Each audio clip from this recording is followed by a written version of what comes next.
Early morning for you.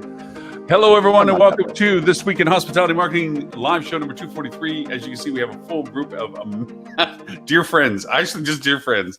This is going to be a lot of fun conversation with us. With us is Mr. Max Starkov, who originally founded Hebs, which is now Next Guest. Also, and with us is Benu Aggarwal, who is the president, founder, and most amazing person when it comes to SEO and just all things with Milestone Internet. Also, Tammie, who is, I don't know, right hand, both hands of Milestone for the U.S., and Mr. StOnge and Mr. Stuart Bulter and Mr. Robert Cole, all of which you know from our shows from before. With that, I'm just going to literally open this up because we're already talking before we even get to turn on the on button. Max, Benu, it is an honor and a privilege to be able to have you on the show with us. As dear friends, I just look forward to the conversation we're about to have. I know that everything is near and dear to our hearts, but if we can just kind of tee up the idea that where we are for what we're doing right now, you both have opinions about all this. Benu, I know you brought some slides. You had show and tell. So whenever you want me to flip that over to the screen, we can. But right now, I just want to open up and say, what would you like to talk about? Because right now we're in this position where people need to understand some perspective on some of the things that are going on. So Max, Benu, welcome, and please tee anything up you want to start talking about. I want to start pushing some buttons over here. So let's start with Max, and then I will go second. Okay. Go ahead, Max. Well, first of all, let's talk about the weather. I'm kidding. Guys, Anything new going on? There's only one topic right now, and this topic is COVID-19, the coronavirus, and this really, I would say, pandemic that is destroying our industry, if you will. And what I'm witnessing right now is quite troubling. On one hand, you see true ingenuity and creativeness by some hoteliers, and I'll elaborate more on that. And then on the other hand, you see defeatism and completely like a lack of clue, if you will, expressed by some other hoteliers. I mean, in New York City, 1/3 of hoteliers only are open. The 2/3 are practically closed. The same is around the country in many locations like this. And again, hoteliers are not doing, I would say, what they need to do right now, because there are a lot of things that hoteliers can do as we speak in this very moment. And then in order to prepare, first of all, to soften the blow, if you will, by the coronavirus tragedy. And on the other hand, to prepare for the post-crisis period. And on the other hand, we're talking about hoteliers need to start planning their post-crisis strategy, action plan, and so forth. And these are the two things. What can you do now? And what should you be planning for after the crisis? And again, it's all about the coronavirus. It's not about the weather. It's not about some aliens coming to planet Earth. It's very concrete, and it's hurting all of us. So let's talk about these two topics. Wonderful. So exactly. I thought we were going to talk about why sale of top April is going, right? People are not buying pants and anything anymore because you don't need it. Just shirts. Everybody just has shirts. only the shirts, right? No, just kidding. So yes, we'll talk about crisis. We'll talk about recovery, and then we'll talk about growth and what are the specific things we should do. What we are seeing across the globe. Milestone manages simply lot of hotels across the globe, and we'll share some insight on what we are seeing across the globe, not only in hospitality industry, but also stepping outside hospitality industry and taking QSR and banking industry. What is really working for our clients, or what is working in the industry today? What we should and must do to prepare or to fight this crisis, and what we must and should do during recovery stage. So Lauren, I think let's kind of go through everything, and then in another 5 minutes, I'll go through a structured checklist I have given. If a lot of hoteliers are listening, here's something you can do, and it will help right away. Excellent. Do you want me to put the slide deck up on the screen share, or do you? If there are other people, let's be different than every other live stream, and let's start with, I mean, because you all, I follow both of you on LinkedIn, so I'm aware of a lot of how you're thinking. Let's talk about the opportunity, because there is opportunity here. Now, I know times are tough, but there are things you can be doing to solidify your position in recovery. So what are your thoughts on the opportunity? What should hotels be focusing towards? I mean, first of all, you have 5 areas of opportunities. One is operational, no doubt. The other one is communications to your customers in general, including your guests, including your distribution partners, including your corporate group planners and so forth, tour operators, bed banks, if you will, OTAs and the likes, corporate contracted corporate travelers, communications to them and what you should be communicating right now, not when the crisis is over. Then you have revenue management, of course, opportunities. You have marketing opportunities and then sales opportunities. I mean, for example, how many hoteliers today have opened their hotels to day workers, people who simply cannot remotely work from home, and next door to them there's a hotel? How many hotels have opened their rooms and have packages for people to come and telecommute from a hotel room or hotel suite, where you will be away from running kids, barking dogs, smell of dishes being cooked in the kitchen, and you can work. I mean, do your thing for your company and be useful to yourself and to your company and society in general by going to the hotel next door. And so talking to that, Max, because I think that's interesting, but I think it may not be obvious to hotels. How would you go about, from a very high level, structuring that? Like, because it's for a lot of hotels, it may be a complete different opportunity than they've ever thought about. So what would you think, from a high end, targeting of audiences to let people know you're doing that, safety for your team, and then a high-end kind of revenue management thought process on that in like really short chunks, just to give a seed to the people watching that may be interested in that idea? I mean, first of all, this is where a well-functioning, I would say, revenue optimization team on the property or corporate can really make a difference. Forget about the silos. Forget about, I'm director of sales and marketing. I'm revenue manager. I'm this, I'm that. We're talking about a cohesive team that thinks alike and then thinks for the best of the property. The general manager, revenue management, social media manager, of course, marketing manager, the sales manager, and so forth, all working hand in hand. For example, right now, there are 15,000 hotels. I mean, this is the American Hotel and Lodging Association reported this morning. There are 15,000 hotels who signed up to host, to provide accommodations to first responders. I mean, there are not only doctors involved in this crisis. You have a lot of medical personnel, even the people, the sanitation workers, the police. We're talking about first responders. We're talking about nurses, and yes, of course, doctors, people that the line cooks at the hospital canteen and so forth. All of these people, instead of commuting hours to stay close to the hospital, stay in a clean environment. So why not open your hotel for exactly these people that are mandated to work, that are not mandated to stay home? That's the first thing.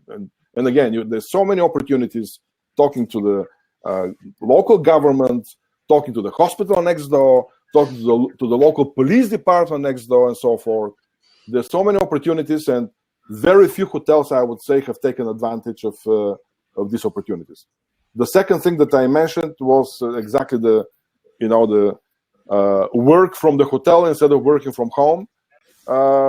how many people have such packages? I mean, I just bumped into one of those very, I would say, hotels that was very creative, and they did this. It's the Hamilton Hotel in Washington, D.C. They have daytime rates. First of all, can your CRS even support daytime rates? If it can, kudos for you, but how do you even accept reservations like this? So, and then from 9 a.m. until 5 p.m., and it's $89 for you to rent a standard room, or $199 to rent a suite for day use. And the day use is not for some, I don't want to mention what kind of uses. We're talking about working at the hotel. You don't want working ones either, Max. That's bad too. So. Yeah.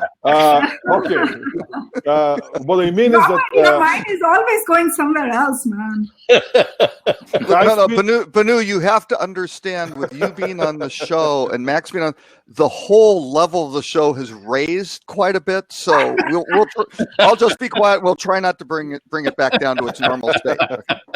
So what I mean is that you can do, if your hotel is not shut down due to some local government mandates, because there's certain communities where this is happening, be creative. I mean, we have, by the way, I teach hospitality technology at NYU, and one of my students from 20 years ago, actually from 19 years ago, he's general manager of a hotel in New York City. He opened the hotel for Tisch Center of Hospitality students who were kicked out from the dorms, because NYU all of a sudden shut down their dorms, and 20,000 students were, had to go home within like 48 hours. And so he opened the hotel to fellow, students, alumni type of rates, very reasonable rates for students that were kicked out from NYU. So is the hotel going to make a big profit out of this? No, but there are things that any hotelier can do today and again at this very moment. And the second thing that, apart from selling accommodations to, I would say, to people in need right now, or people that are in, I would say, mandated to work, there are other opportunities. What about accommodating people, especially in a separate wing, especially if you're a budget or like a mid-scale and below hotel, for people who are recovering from the infection? I mean, mind you, that in a room, the virus exists up to 72 hours, 100 hours a week on shiny, polished surfaces, and that's it. It dies. So what I mean is that after the crisis is over, this wing can be disinfected, this wing can be cleaned, or it will clean itself if you just leave it 1 week without anybody going there. So you will not damage your future operations by accepting people who are recovering from the virus and who has to be simply taken out of the hospital because there's a new influx of people coming to the hospital. Mm-hmm. So this is also Avio, our friends Avio from Ireland, what they did a crash development, and they enabled their clients to sell vouchers discounted vouchers for future stays, especially for hotels that have good brand recognition, that typically have high occupancy, selling now vouchers, and of course presenting this as, guys, by buying a voucher for staying in the future, anytime in the future, no expiration date, at 40% discount, 30% discount is for example, with including a 20% discount, but including some spa treatment or whatever it is. You can do it as we speak. Positioning it with the language of what that's actually doing. Yes, and then potentially keeping people employed. Absolutely. You're doing it not just for yourself and for the savings, but you're also helping people feed their families. Absolutely, I agree with that, and believe me, already they see success It will be different for every different property, but they're already seeing a number of success stories with these vouchers. So Benu, just real quick, Benu, what are your thoughts on these ideas? No, actually, what Max is saying, there are a lot of our clients who are doing it. There are several clients. In fact, I now wanted Lauren to share some of the structured opportunities which I have created for community. So we have a couple of clients who have gift vouchers, and we are helping them sell gift vouchers. We have several clients who have converted, especially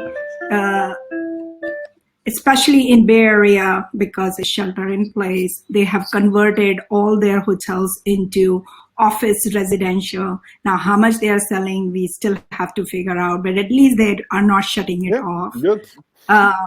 Then we have clients who have, this is a really good one, and Lauren, if you don't mind just bringing it up. We have a client who has beautiful material, right? And what they are doing is they are doing regular webinars on different things which, they're, so Lauren, I think we can just fast forward on that. That was just always, but so what I wanted to share exactly what Max is saying. Things are going to come back, right? Yes, it is hard right now, but they will definitely come back. And what we have structured is what we should do right now and what we should be doing in May and April. So for example, and again, let's fast forward on that. There's a little bit more on what are other businesses doing. Let's come specifically to hospitality. So these are the 3 stages which Max talked about. And this... Back one. Sorry. Lauren. Can you go back, Lauren? There we go. Yeah. This one, yes. Yes. So let's stay here. That's exactly what everybody asks.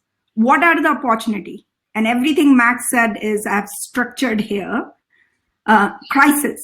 You got to make sure that you're still live. Yes, hotel is closed, but you cannot just all of a sudden said, oh, my digital identity is gone. Everything is gone. Second thing is that absolutely and this is what we have done for pretty much all our clients, brand, non-brand, what are your policies? What is your cancellation? What is your FAQ? What is your hygiene policy? We have a client here who is constantly putting that how their staff has all of these things they are following for hygiene, right? So FAQs, creating one page must have, even if you're thinking that you have to reduce staff, still having one page digital presence which talks about your policies, your statement as a business around FAQ is a must have. Ensure your local listing. So this is something we'll say if hotels have restaurants have takeout, updating your local listing across everywhere is a key. If you have limited staff, it's okay for you to update your local listing in all your local ecosystem, because think about every single local channel today has released specific schema for COVID and specific hours of operation and information for COVID. So you got to make sure all your local traffic, your local presence is updated. And you know what's going to happen is as in travel is going to become little hard, it's going to be back to 20 years back, right? When we were hoteliers, and before I started Milestone, I was in sales and marketing, and how we used to do all these affinity travel and group travel is going to become that way. So it's really critical for us to ensure that all your local foot traffic understand what is happening to your business, and your business is just not completely off, right? And think about the new content, which is really going to be your virtual. And I have given some examples of what even the hotel in New York is doing. We will talk about that. Your crisis stage is now till end of April. Then we have a recovery stage. And in recovery stage, which starts in May, sometime end of April to May and June, that's where we are talking about very, very defined paid media. Like we have a lot of hotels around Disneyland, and they are saying that they're going to open Disneyland sometime end of April. So they already started geared up on things they are doing to attract that audience, right? Your AMP flow or your mobile flow, because there is a really good stats which I got from our analytics team that in last 3 weeks, traffic coming from desktop has gone up, and which is the most interesting insight, female traffic has gone down and male has gone up. Wow. Right? Yeah, maybe a lot of female are cooking. I'm not cooking, but yes. But again, that is, lot of desktop traffic has gone up. So that's a very good insight. If you look at your feeder market, what are top 5 feeder market which is supplying you most amount of traffic, and ensure you optimize your mobile flow to add FAQ related to COVID. And I've given examples of that. So I would say these are the 3 things.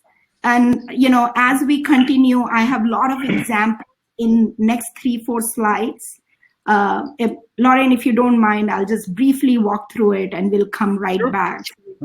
So this is a really interesting idea. One of our clients is doing it. They have tons and tons of amazing content, at their resorts. And now resorts are closed or hardly anybody there. So they put in all this information online. They have, if you just go to the next one, they have cooking classes, Better Together, teen classes, and every day they're keeping their audience engaged, right? So right here, cook with us, be with us, avocado or guacamole classes. Now, they had all this information. Converting it online was a little bit hard, but at least they're engaging with their audience, right? Their audience are not thinking that these guys are just completely dead. And this is staying at home is fun. If you go next one. Well, more important too about this, you're also showing your audience, you're human beings. You're not just a building. Yeah. The Ministry of Food, I've got beautiful. But also, guys, if you shut down your property and you furlough your employees and you wait for better times, you will not be able to do that. Yes. You will not be able to engage your past guests, your future guests. You will not be able to communicate with them and so forth. So that's why this is part of the communication strategy, again, which is one of the top 5 strategies today. Communication strategy with even if you're shut down, even if you're closed, communicate to your customers. Again, customers in the broader sense of word, your past guests, your loyalty members, your reward program members, again, all of your travel agents, all of your tour operators, OTAs, bed banks, corporate clients, and so forth. Communicate. Yes, we are closed, but let me tell you what we are doing for our employees. We're taking care of them. We're taking care of their families. By the way, we keep our restaurant open, and we are supplying the local hospital with hot meals. We are doing all of these good things. So that's how you build brand, and that's how all of your customers stay connected with you. And then it will be much easier to transfer from a shut down property to a fully functioning property and so forth. So in this sense, doing nothing in this moment is, first of all, fiduciary irresponsible. There's no doubt about this. And second, it shows lack of professionalism, lack of creativity, and maybe you should not be in this business to begin with. Yeah. Excellent. Again, completely, it is hard. It is really hard. I have a client of really good, dear friend of mine, and a client for last 22 years, and literally 7 of her hotels are closed. And I know how depressing it is. Everything what you have worked for is gone, but it is the hardest time. But we just have to think, how do we convert these hardest time into the opportunity? So a lot of examples here. Lauren, if you just interest of time, just go through real quick. I want to show a really good example of a hotel. Like this particular one, a lot of stores have said, your hours, update the hours. When is the takeout restaurant open or not open, or closed or not closed? When is and you can do all of this easily on your local listing, making sure that whatever you are open, there are a lot of hotels who have restaurants who have converting these restaurants into takeout, right? Let's have foot traffic. Let's have how you're following COVID-19 best practices and providing all that. Actually, Benu, Google even sent out an email to all, or text message to all of the local listing owners, if you will, which are all of the hotels, all the restaurants, reminding them, guys, in this time of crisis, please update your open business hour information. Please update whether you do takeout, whether you deliver drinks, and so forth. Because in some counties you cannot deliver drinks. In some you can. So is your bar closed for deliveries, or is it open and so forth? So Google themselves reminded the small businesses and the listing owners to do so. Yep. And in fact, we are working very closely with Google Maps team to help them, because they are flooded with all kinds of requests. So we are helping. But if you go to the next one, it's not. Did it move? It did. No. Again, guys, very critical, your social media posting, right? If we are not posting anything on social media about what's happening, and we still have our ads running or whatever running about business as normal, business is not as normal. It is a new normal. So we got to make sure that every single piece of collateral we can create. In fact, within Milestone, we created this crisis recovery and growth. And we have every week, we have experts from around the globe, from leaders to local experts to SEMrush to everybody you can name for. They are coming and joining in this movement of what should we be doing? It's not about, hey, we have this beautiful offer, because that beautiful normal doesn't exist. So updating your social channels are must have. You should. Let's go to the next one. Mm-hmm. And this is a really interesting one for US Bank. When we had done this, overnight their impressions and everything grew. Here is another one where there are a lot of museums today, including Winchester Mystery House, which is right in my backyard. They are doing virtual videos, right? So you can do, and this is what we are doing for a lot of our clients, where you send out a little communication and tell them, hey, by the way, here are the virtual things happening. Or, like there is a cupcake we work with where they have delivery services, right? Or what are the things you can do when you're during staycation? So again, these are the things we can kind of think about, like updating your social media channels with some very specific information on what needs to be done, right? Lauren, let's go to the next one. This is probably the last one I have. Keep going. Okay, here we go. Yeah, this is a really interesting one. This is the one which is on the right-hand side.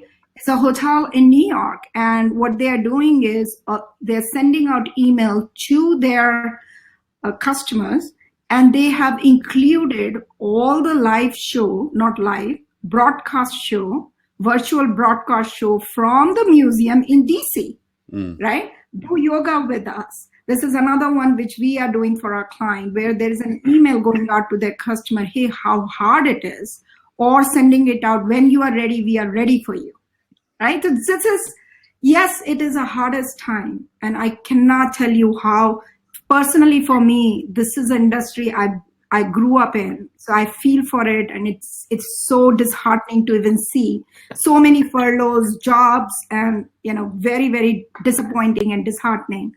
But what can we do? We just need to engage. So hopefully in 3 weeks, when everything opens up, we are ready for floodgate. Our customers are not thinking that we don't exist, right?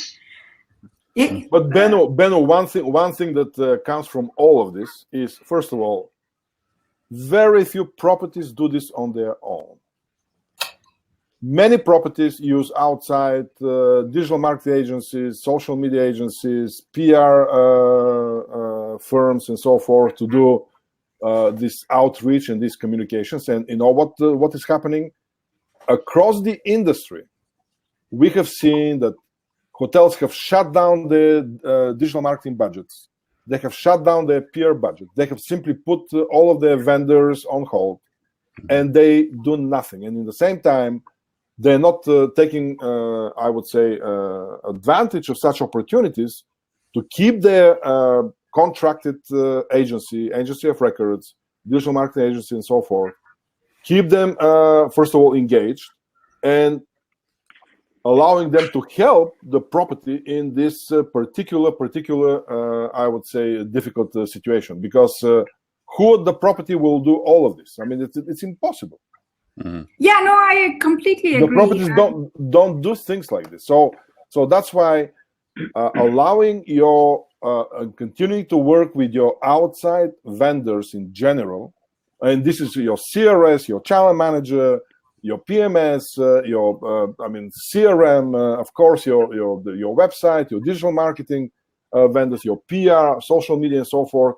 Working with them, continue to work with them, finding some kind of a resolution for this like 3, 4, 5, 6 weeks of misery, if you will.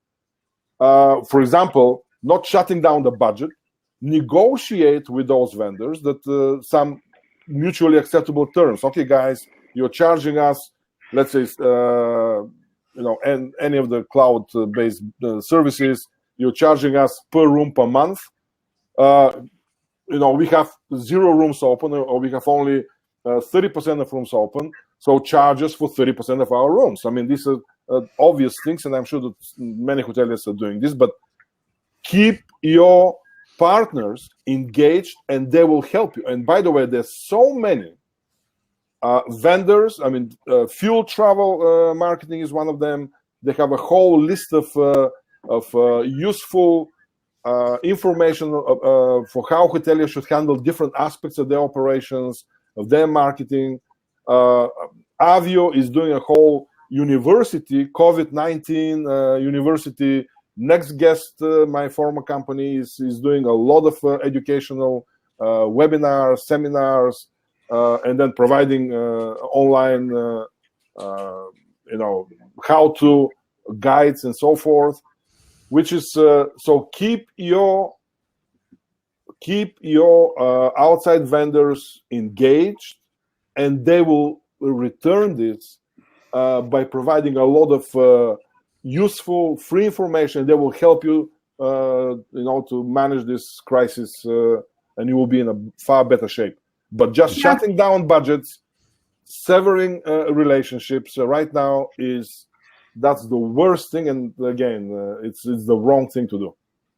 Yeah, no. And I'll add to that too, because I think it's easy for us as thought leaders in the industry, and I include myself in this, to kind of sit in our ivory towers and say, here are the best practices, and everything Benu said is spot on. Mm-hmm. And I think if you look around the industry, it's similar or the same to what Fuel's been saying, and Milestone's been saying, and Next Guest has been saying, and every other agency has been saying.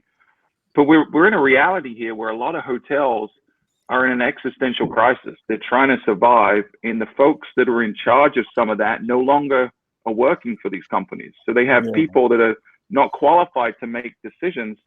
So they panic, and they make probably not the decisions that are in their best interest. So they sever budget items because they don't understand them. So I think what you just said, Max, is great advice in terms of reaching out to your partners. And I really think that after this, there's going to be a shakeup. There's going to be a massive reckoning, because there's some partners, and I'd say all of the agencies represented on this screen in Flip 2 as well, are doing things the right way. But there's a lot out there. I'm hearing horror stories where people are they're getting stonewalled because they're not paying the agencies anymore. But I think the good ones genuinely want to help. And there's a lot of free resources, like Max said, that are available. But the real challenge, and I think this is something that can't be overstated, is this is a psychological side to this. That over 60% of people in this industry have never had to market through a downturn. So even if we look back at the financial crisis, it wasn't nearly as catastrophic as this. Even if we look back to 2001, it was not nearly as catastrophic as this. No, and this is going to be prolonged, right? So people aren't prepared and used to doing this, and we've been spoiled for 10 years straight of increased revenue, increased occupancy, where we could just throw out a net and we would catch guests. You mean we could be spoiled? The industry has been we've been spoiled, right? time. We've gotten. Yeah. We always thought, especially in Silicon Valley, it's really funny that most of the hoteliers were, well, we are just sold out because of Google. We don't need to do much. Right, yeah. You didn't really have to try. You just turned on the faucets, right? And business showed up. And so when people start hearing the tactical things that you're recommending here, like we've got to go after these really niche markets, like the work from home or the first responders, people aren't equipped. They don't know how to do that because they've never had to do that in their entire career. I understand. So now Stuart, you're absolutely right. Really... But Stuart, you're absolutely right. But what pains me the most is that many hoteliers are not even trying. We're not saying if you have a 250-room hotel, you cannot fill 250-room hotel with first responders. But open 20 rooms. Try it. Open 5 rooms. And then in a week or fear, 2, right? Fear is what's holding them back. Increase to 40 rooms, to 50 rooms. My whole point is that many hoteliers have given up. They panic too easy. They have given up. And I wonder where ownership is in this case. Because if I were the owner of a hotel, I would hold my property management company, my brand, that manages my property. I will hold them responsible for abandoning me as the owner of this asset. I will hold them responsible because the main thing is that they panic too easy. They simply do not know what to do in this crisis, which is, listen, not knowing something doesn't make you innocent. Well, and not just that, it's not even like knowing it. It's been through 5 crises. But 5 crises. There are books written on those crises. You, as a general manager, as a director of sales and marketing, you should have read those books and you should be prepared. Zika was not such a long time ago. Nope. And it's not even just not knowing, it's also not being willing to open your eyes and try and figure out what's going on. And I've been telling my team as they're getting the different array of messages from our hotel partners, for them to identify what stage of grief that person is going through. And understand that depending on how bad the hammer hit, how recently, they're in different stages. And the first one is always just shut everything off. Don't even look at what it is. Just shut everything off, which, I understand you're in triage mode. You need to make sure you're doing things right. Someone needs to have a cool head and go, wait a sec. What is really happening? What are we going to do as an operation to survive and recover from this? And I don't think that's happening enough. And listen, it's fine to feel a little pressure when everyone around you raises their hand and says, I don't know how to do any of these things. Because the question should be I don't think anyone knew how to deal with a global pandemic. I don't think anyone knew how to deal with a global crisis that affected everyone at the same exact time. Yeah. However, there were many people stopping and going, what is happening now? What are the trends? What's going on? What can we work to our advantage to try and survive, not just for the good of the investor who owns it, but for the people whose livelihood this business depends on? And Ed, you're absolutely right, but with a little caveat. Even if at the property, let's say the general manager, the director of sales and marketing, the revenue manager, even if they haven't been through any of these 5 crises that we have experienced the last 20 years, from 9/11 to the global recession, we have the SARS. Don't forget SARS. Yep. Before that, don't forget the H1N1 shootings. So what I mean is that if they haven't been through this, work with your outside partners, because your outside partners have been in the business for a long time, and they can help you. Yep. I mean, we at the Next Guest, we have advised companies from 9/11, starting through all of those crises. We have a playbook for all of different scenarios, and we can help. And we do help our clients. And that's an important point. I mean, you even look around this room, I believe all of us have been 9/11 forward. Robert was around when the meteor took out the dinosaurs, and he got that was bad. This is not nearly as bad as that. Yeah. And are you saying that Robert has been around for ages? Ages. That's right.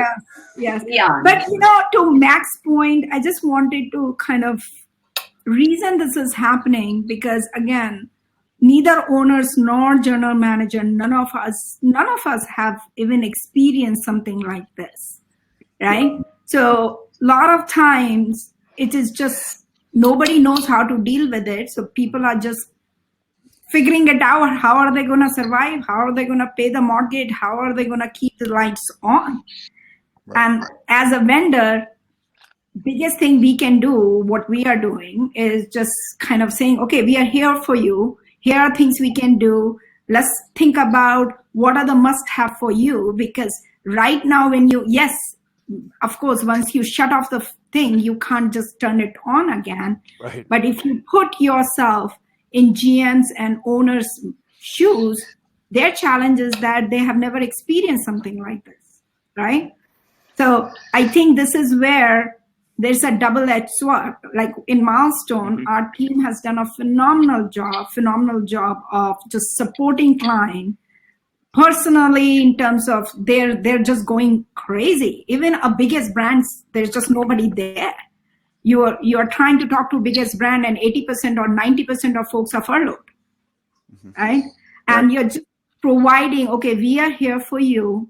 Here are the things we can do for you. But yes, we'll be here for you another 2 weeks from now.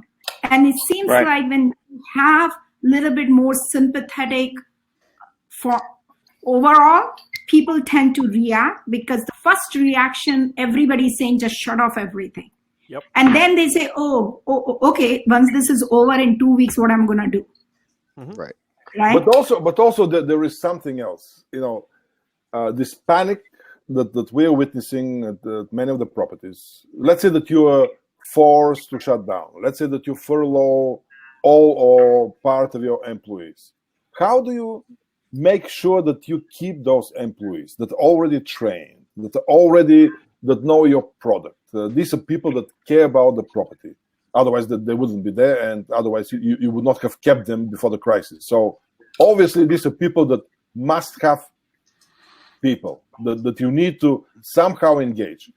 Think about how many hotels are doing the following: training their furloughed employees. Yes, you are furloughed. We unfortunately cannot pay you. We keep your health insurance so that you're insured. But every day between 5 and 6 p.m., 1 hour, we have an online training, acquaintance with the hotel product. I will invite outside vendors, the vendors of the property, the outside partners, to come and present on CRM, on customer engagement, on digital marketing, on revenue management, and so forth. I will do brainstorming sessions. How do we get out of this crisis? And then between 5 and 6 p.m., for this 1 hour, I will pay you. So whoever is online with this 1 hour a day, 5 days a week, I will pay you by the hour X number of dollars. How many hotels are doing this? I would say none. None.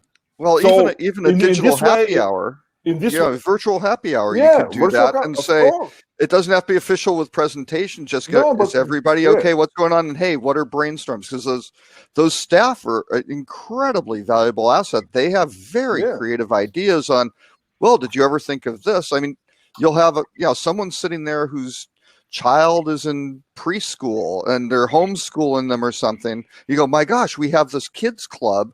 and yeah, maybe we're a resort and we're known for this. Can we put anything out? Can we do crafts online via Zoom? Can we get a Seesaw account and have little activities for probably the first one laid off was the kid club counselors, right? I mean, that might be the cornerstone of the property.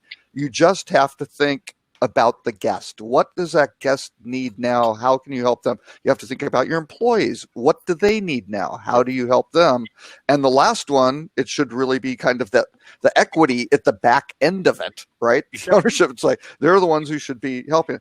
Unfortunately, a lot of that is backwards now. I mean, there's so much you can do, but I mean, if you have furloughed everyone, if you've cut everyone, that gets harder and harder to continue with. I mean, we have hotels that have their chefs doing home videos. They have their bartenders doing home videos on how to make their signature cocktail. We have a hotel I was talking to this morning that hosts local artists in the lobby every week for the year. So they've reached out to all of those artists asking if they would do videos for how to do art projects at home. There are so many things you can be doing because, oh, by the way, and anyone here can attest to this, engagement's at an all-time high. Like, people are super engaged right now. Yeah. Social media is off the charts because people are looking for an escape. They're looking for ideas. They're looking for entertainment, and you can only watch Netflix completely through one. They're also looking for connection. They're looking for a human connection. Absolutely, right, because that's the thing that's missing, and that's a huge opportunity. Is making yourself feel a part of their situation, that you're in this struggle together. If you can connect on a human level like that, you better believe they're going to come stay with you. Well, that's real loyalty. Yeah, but that's how you build. That's how you build brand engagement. That's how you build loyalty. And because you have been there for them during the crisis, then they will be there for you after the crisis. It's very simple. Yep, it's very simple.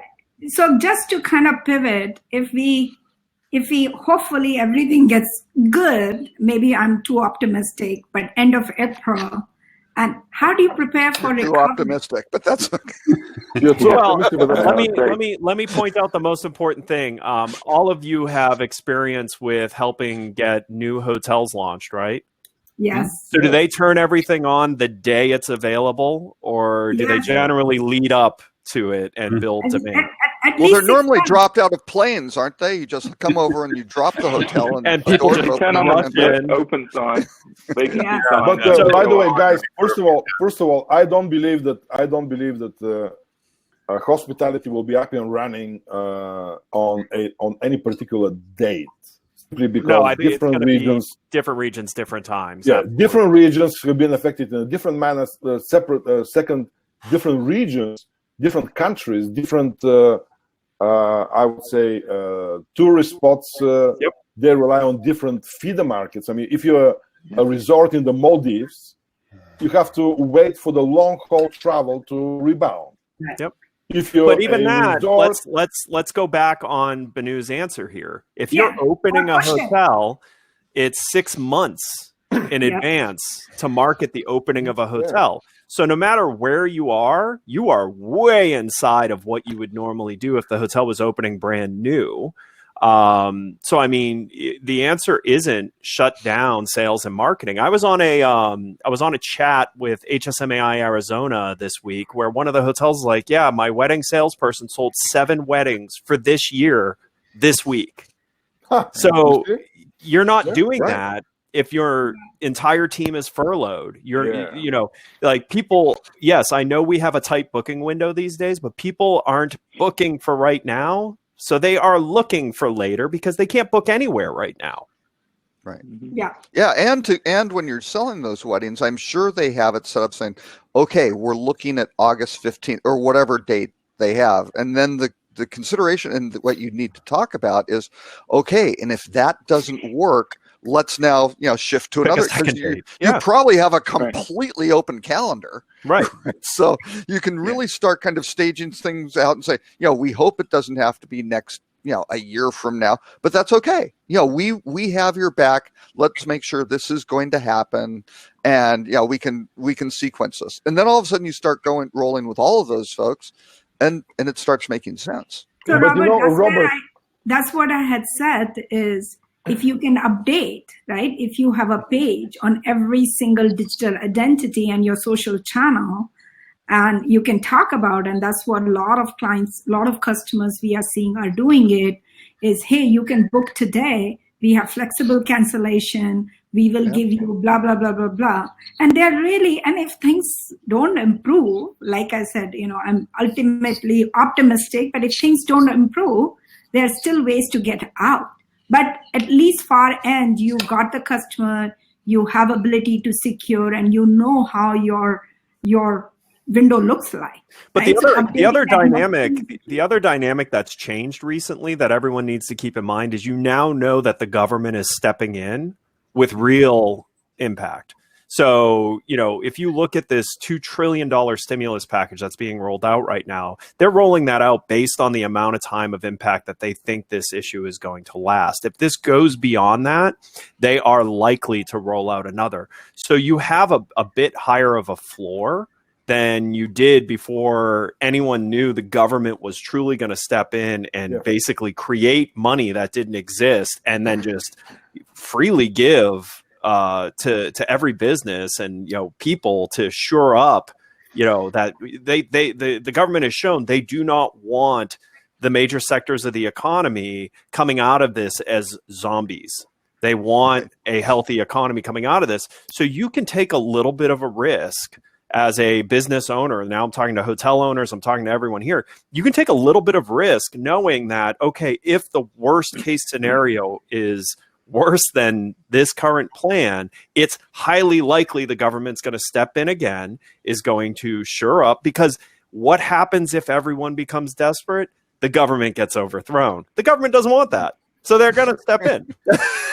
Yeah, but Ed, actually, you're underlying a point that we're trying to make here is that with this stimulus package, with all of this advance toward payroll and so forth that you can get now, starting today is Friday, what they mean is that then shutting down a property, furloughing everybody, simply is not a justified measure in our industry. You cannot justify doing that because, again, for at least the next 8 weeks, you can't justify it.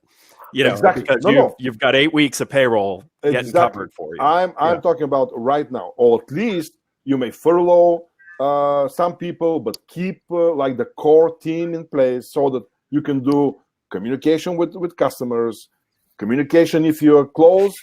What do you communicate? Communication with customers if you're open. For example, bragging to your customers that, hey, we are accommodating as we speak first responders, medical personnel from the hospital next door. We're delivering food to the hospital.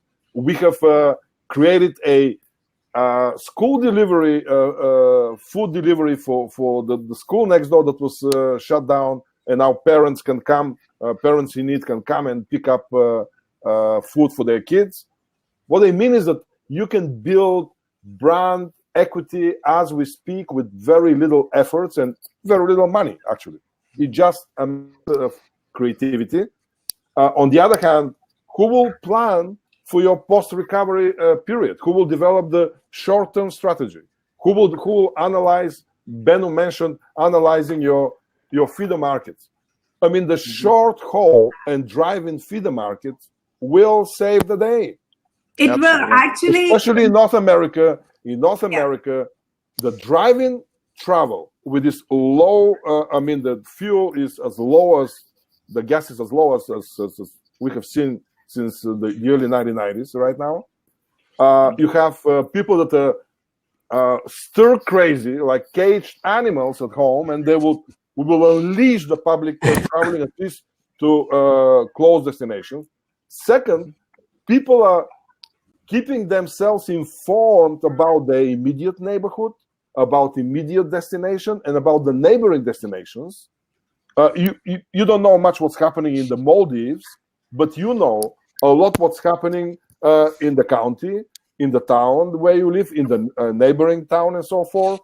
So what they mean is that if the coronavirus case under control, or at least it's perceived that it's under control, then people will be more willing to travel to the neighborhoods that they are familiar with.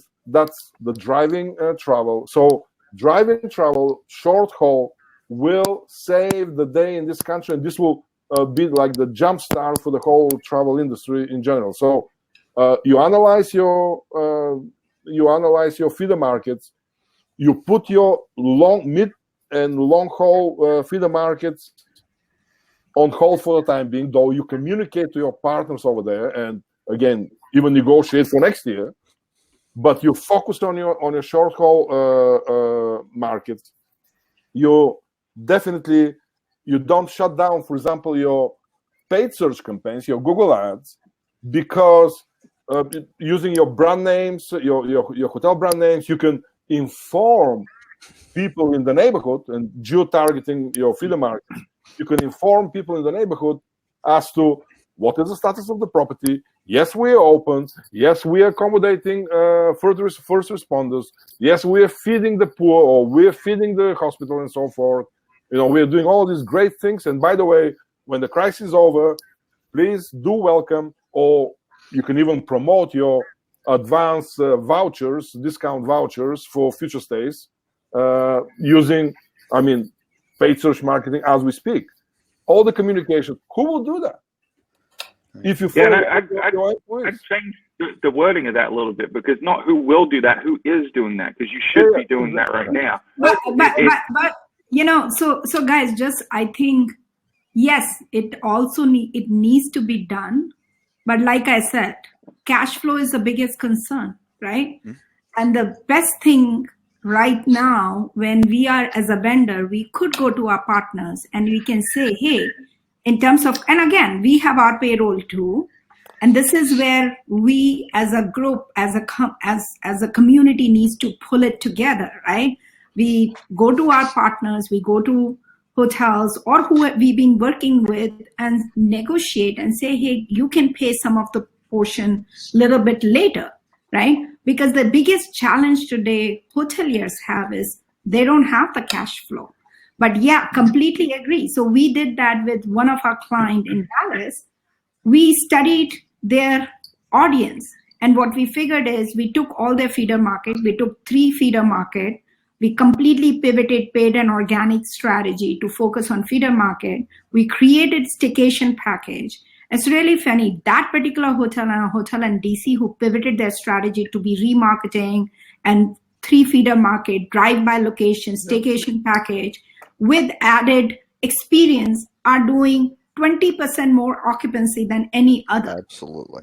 Right. And we also thought that, and the good thing was that, again, I don't know if good thing or whatever, but good thing was that we had done that analysis. So it was very easy for us to pivot just in a timely manner. And now at least this is a resort kind of a location. So 6 feet is not a problem because it's such a big resort. Everything is miles away. Nobody cares. And it was a great way for a resort to attract locals. To Mac's point, that is what's going to be. You have to do. I remember the days when Kimpton and Joadaviv used to do a lot of these amazing packaging. And I was talking to Chip, it's going to be back again. It's going to be all about experience. Because people are not going to Maldives. They are going to go to Sacramento. Right? And it's going to be about Great America Parkway again, Tammie. It's going to, right?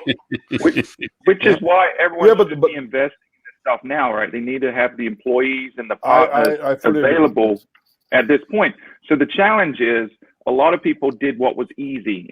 As the bombs were dropping, as the panic set in, everyone looked at their note and said, I've got to pay the bank. If I don't pay that, nothing else matters. So rather than going and negotiating with their bank and realizing that a lot of banks are being really flexible in terms of, delayed payments or renegotiating rates or going to interest only, a lot of people just said, I've got to pay that nut.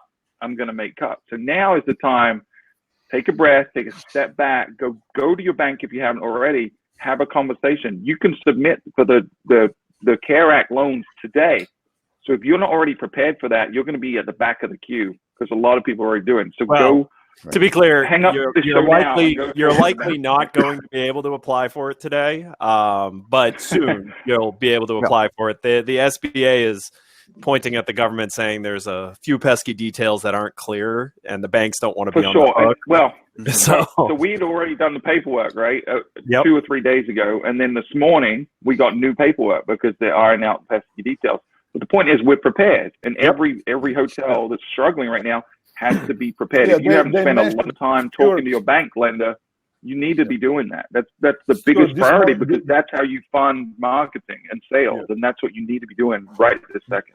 Hey, This Tammie, morning, you were the trying to government- say something. The government sorry. reported this morning that over 1 million applications have been submitted already. So obviously, listen, anything that touches the government is by default prone with glitches and false starts. I mean, that's how governments all That's how over they the work. world, all over But the they're world consistent. work. They're very consistent. So Everywhere but because- Bulgaria. Bulgaria has it figured out, right? I worked for the government of Bulgaria. I came to North America as the director of the government tourist office for North America. So believe me, I know how governments work, and whether it's a communist government, whether it's a capitalistic government, they're exactly the same because these are government bureaucrats that simply don't care. So anyway, my whole point is that glitches or no glitches, this program is working and will be working better in the coming weeks. But what we have discussed so far is kind of what can hoteliers do now.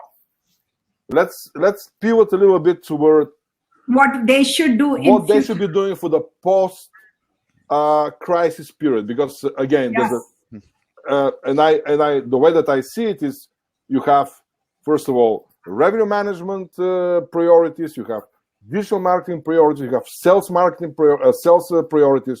For example, how many hoteliers today, and especially we're talking about, let's say, independents, you know what their over dependence on that's why they should be called not independents but dependents hotels, because they're dependent on the OTAs.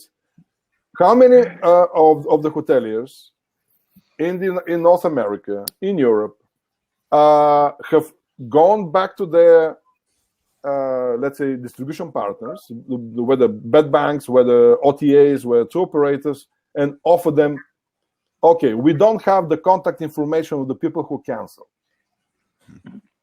but if you, Mr. OTA, go back to all the people that had booked my property and they have canceled, I will pay you. And if you go back to them and offer them, let's say, vouchers for the future, or to rebook their stay at my hotel for future dates, I will offer you an extra 10% commission, an extra 20% commission. Mm. How many hotels have done that? Mm. I bet none. Why? Mm-mm. The same is with corporate travel planners. But Max, how will hotels do it when sales and marketing folks are not even there? Okay, I understand, but again, we're talking about preparing for the future. Yes, completely agree. And you know, one thing. And we're talking about what smart hoteliers, I'm sure some of them are doing, or they should be doing. So we already discussed hoteliers who were too eager to take the easy way out, which is shut down everything, forget everything, and bury your head in the sand. That's obvious. You know, we have many of those in our industry, unfortunately. My whole point is that let's pivot toward what hoteliers should be doing in the future, and this involves, first of all, marketing. It involves revenue management. It involves sales strategy. So what exactly hoteliers should be doing to prepare for the future? So let me propose something to everyone. What about if we create something called crisis recovery and growth, and we can put either a checklist or our ideas. These are some amazing ideas. and then circulate. Forget for a change that we are competition or whatever. Just do something good. Let's put what we see is working, put it, and then circulate it around. I think that Lauren, why don't you create like a Google Docs or something that is accessible online, and everybody can chip in, because I'm sure that here many and then people, what we along those lines, Lauren, that digital marketing playbook that I sent you yesterday might be a good start for that. Yeah, I'll throw it in there too. Absolutely. By the way, this is Dean, everyone. I don't know if everyone knows Dean. Dean's Derbysoft. Dean's brilliant. But anyway, sometimes he asked him if I have him jump in as well. So, but no, I'll do it. I will make a shared document. I'll send it out to everybody as well, and I'll put it on the show notes as well. And I think one of the keys to that is, as we were saying, not to shut off marketing for a lot of obvious reasons, but something that might not be as obvious is the fact that when you shut down your marketing, that also completely stops your sales funnel, right? And so as Ed was talking about, hey, if you were opening a hotel, you'd be marketing 6 months in advance, right? Well, even as you've got your hotel opening, even if you're doing it on a very minimal level, having that data out there is still so important, because trying to start that cold 3 months down the road is very difficult, because you've got no data. Various programs out there use algorithms and what have you to manage campaigns and programs. Well, algorithms need data. If you don't keep on feeding that beast, they've got nothing to work with, and that's going to make it very difficult for you to start back up again when the time comes. Oh, yeah. I mean, Google AdWords is one very simple example. I mean, if you stop all of your campaigns, then your quality index goes down the drain. Yeah, Google has to reestablish this quality index, which takes weeks and months. Yeah, and you're dead in the water. Weeks and months of wasted advertising dollars, which you don't have to begin with. So in this sense, this is a classic thing we see across a lot of our clients. They're like, shut off all paid campaign, keep local, keep organic, but shut off all the ad campaigns. I was like, okay, fine. But then when you realize that this is a time where if you have good market, if you create your strategy to be very targeted, feeder market based, you really, really put a good tap on your host, those ads will do much, much better. And again, selling it with flexible cancellation policy. But just going back to what I was saying. They're incredibly cheap too. One thing I was suggesting, that we should absolutely create something where we can all contribute. But what would be great is if we can open it up for community, right? We can have one blog or something where we invite people like Chip, and I'll invite him to talk through it. And it's hey, what should we be doing during crisis recovery and growth? And we really get people to contribute what is working for them. Right? And it should have this, I would say, 6 categories, from operations to communications to revenue management, marketing, sales, which is separate from marketing and has nothing to do with marketing, though in our industry we have branded all of the directors of sales and marketing, and they have no idea what marketing stands for. And then technology. And then technology. So these 6 categories, where in each of those categories there are a lot of things that could be done now, and that should be done now, preparing for the post coronavirus crisis. Because all of us have something we are doing within our organization. What I'm saying is maybe we should combine all the mastermind, and we should have one which is available for entire industry. Yeah. Right? Yes. And we could talk to Cornell, we can talk to a couple of strong industry leaders and see if they are willing to contribute there too. Tammie had something to say and was muted. Tammie? Because Tammie's, you gotta like just blurt in. That's how this show works. Otherwise, you will. Elbows. Yeah. Sharp elbows. Tammie, you are muted. Oh, you're muted. We got you, Tammie. You there? No. See, the muting also dulls the elbows quite a bit. It's hard to get in edgewise. Okay, Stuart, did you remotely mute her? Stuart, stop that. Not at all. Don't- He yeah. was on our podcast this week. He has a lot of good things to say. Yeah, Tammie's brilliant. Yeah. No, everything on this God. side is good. You know, guys, I've known Tammie before I even started Milestone. And it's really funny. I seriously, like literally, 20 plus years. And how I met her is she was in Paramount's Great America. And I was just talking to her other day, and I'm like, you know what? It seems like what we did 20 years back is going to come back. Right? We are going to start doing feeder market. We are going to start going to and saying, oh, these are the feeder market where traffic is coming for. And now let's do some attractive packaging because nobody is going to be hopping on the plane and going to whatever outside US or wherever, right? All the Smurf business that everybody hated for the last It's gonna 10 come years back. didn't want anything to do with it, just wouldn't return their calls. It's going to be hi, welcoming at their door with flowers. please.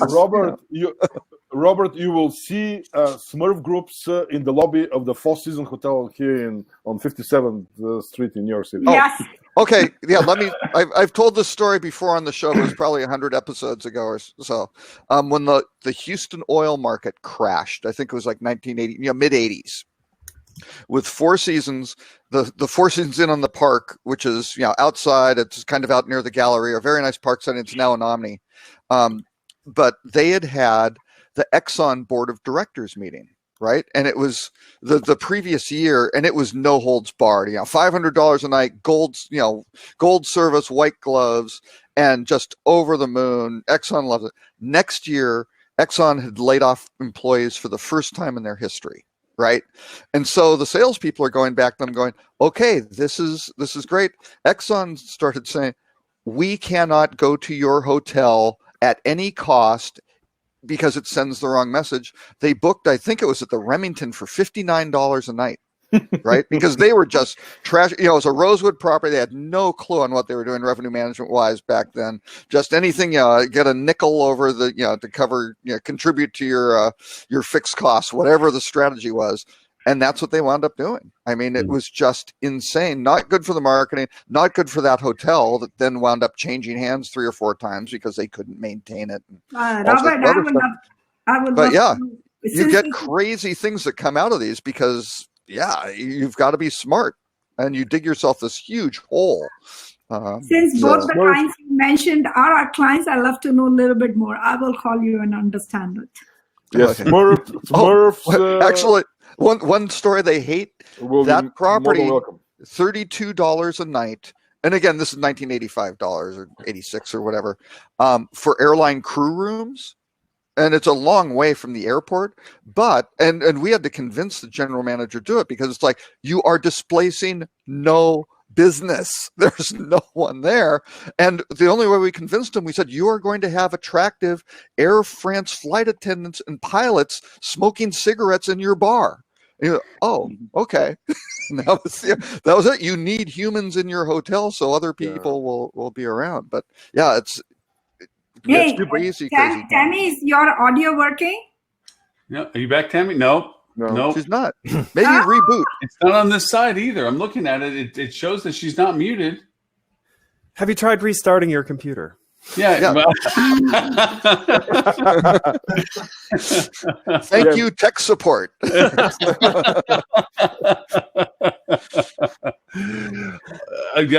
Max, thank you. It's a brilliant idea. I'll do a share doc for it now. Obviously, I mean, I'll even put it on a domain and a website. People want to really amp this up and put stuff on there. It's no problem. But it has to be an incredibly long URL, Lauren. Of course. Yes, it has to be at least 73 characters for Lauren to have a URL. Yeah, it needs to be almost COVID-19 still keeping your lights on. .com. And then again, the topic is what hoteliers should be doing now and what they should be doing now. So to prepare for the future. If everybody agrees, can we call it as CRG, Crisis, Recovery, and Growth? Right? Marketeer roadmap for crisis, recovery, growth. Let's keep it even simpler. It's just a rebound. Anyway, Can we by just the get way, the guys, symbol that from the because artist previously known as Prince? I saw Del Ross, our good friend, business friend Del Ross, chime in about housekeepers being afraid today to service guests because they're afraid of catching being infected and so forth. And I believe that this is a very legitimate claim. So I think that it's part of the education, part of the preparedness of the property. So even if you're open, you still service people that go out and go in. For example, I know somebody who is a doctor that works for 16, 18 hours nowadays at the hospital, a friend of mine. When he comes home, he has commandeered the garage of the house. So the garage is like a cleansing room, like a disinfecting room. He takes off all of his clothing. He goes to a shower, which is attached with the door to the garage. All of his clothes go in the washing machine and so forth. And then he steps into his home. So similar arrangements obviously must be done at a hotel, if you will, to have some kind of a decontamination procedure in place. But I mean, that's why we have general managers. That's why we have smart people managing these multi-million-dollar enterprises, to think about things like this. So I agree that it's a concern, but it's a concern that could be overcome. And another thing about the labor force, do you remember in February, we had in our industry, in hospitality, the broader hospitality in North America, which includes restaurants and F&B and so forth and all the hotels, we had 1 million unclaimed positions in our industry. There were 1 million open positions without any takers.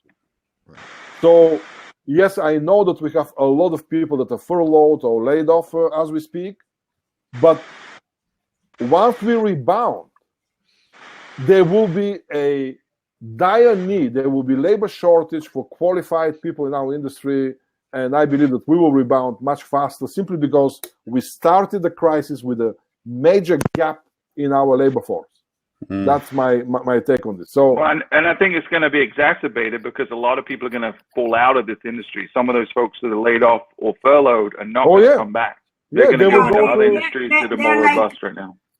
Completely agree, Strauss. They'll be like, I'm done with this industry, right? They will go to Amazon. Amazon is hiring 125,000 people. They'll go to, there are a lot of positions open at Walmart, 150,000 and so forth. So there will be a lot of open positions in other industries that will, again, I agree. So this labor shortage in hospitality will only increase after the crisis. So that's why it's extremely important to keep your team intact as we speak, not just lay them off and forget about them or furlough them and forget about them, but keeping them engaged, keeping them somehow attached to the property, showing them that you care about their loved ones, about their kids, and so forth, and all of the things that we discussed.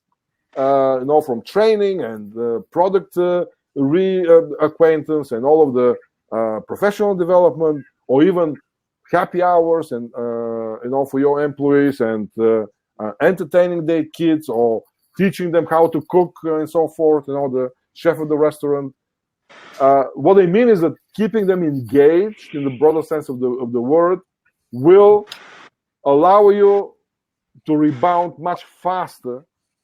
And in much better shape than hoteliers that simply ignore their employees, because post-crisis there'll be labor shortage in our industry again. No, very true. I just want to let you know about the domain crisisrecoverygrowth.com. Okay, perfect. Let's bring that.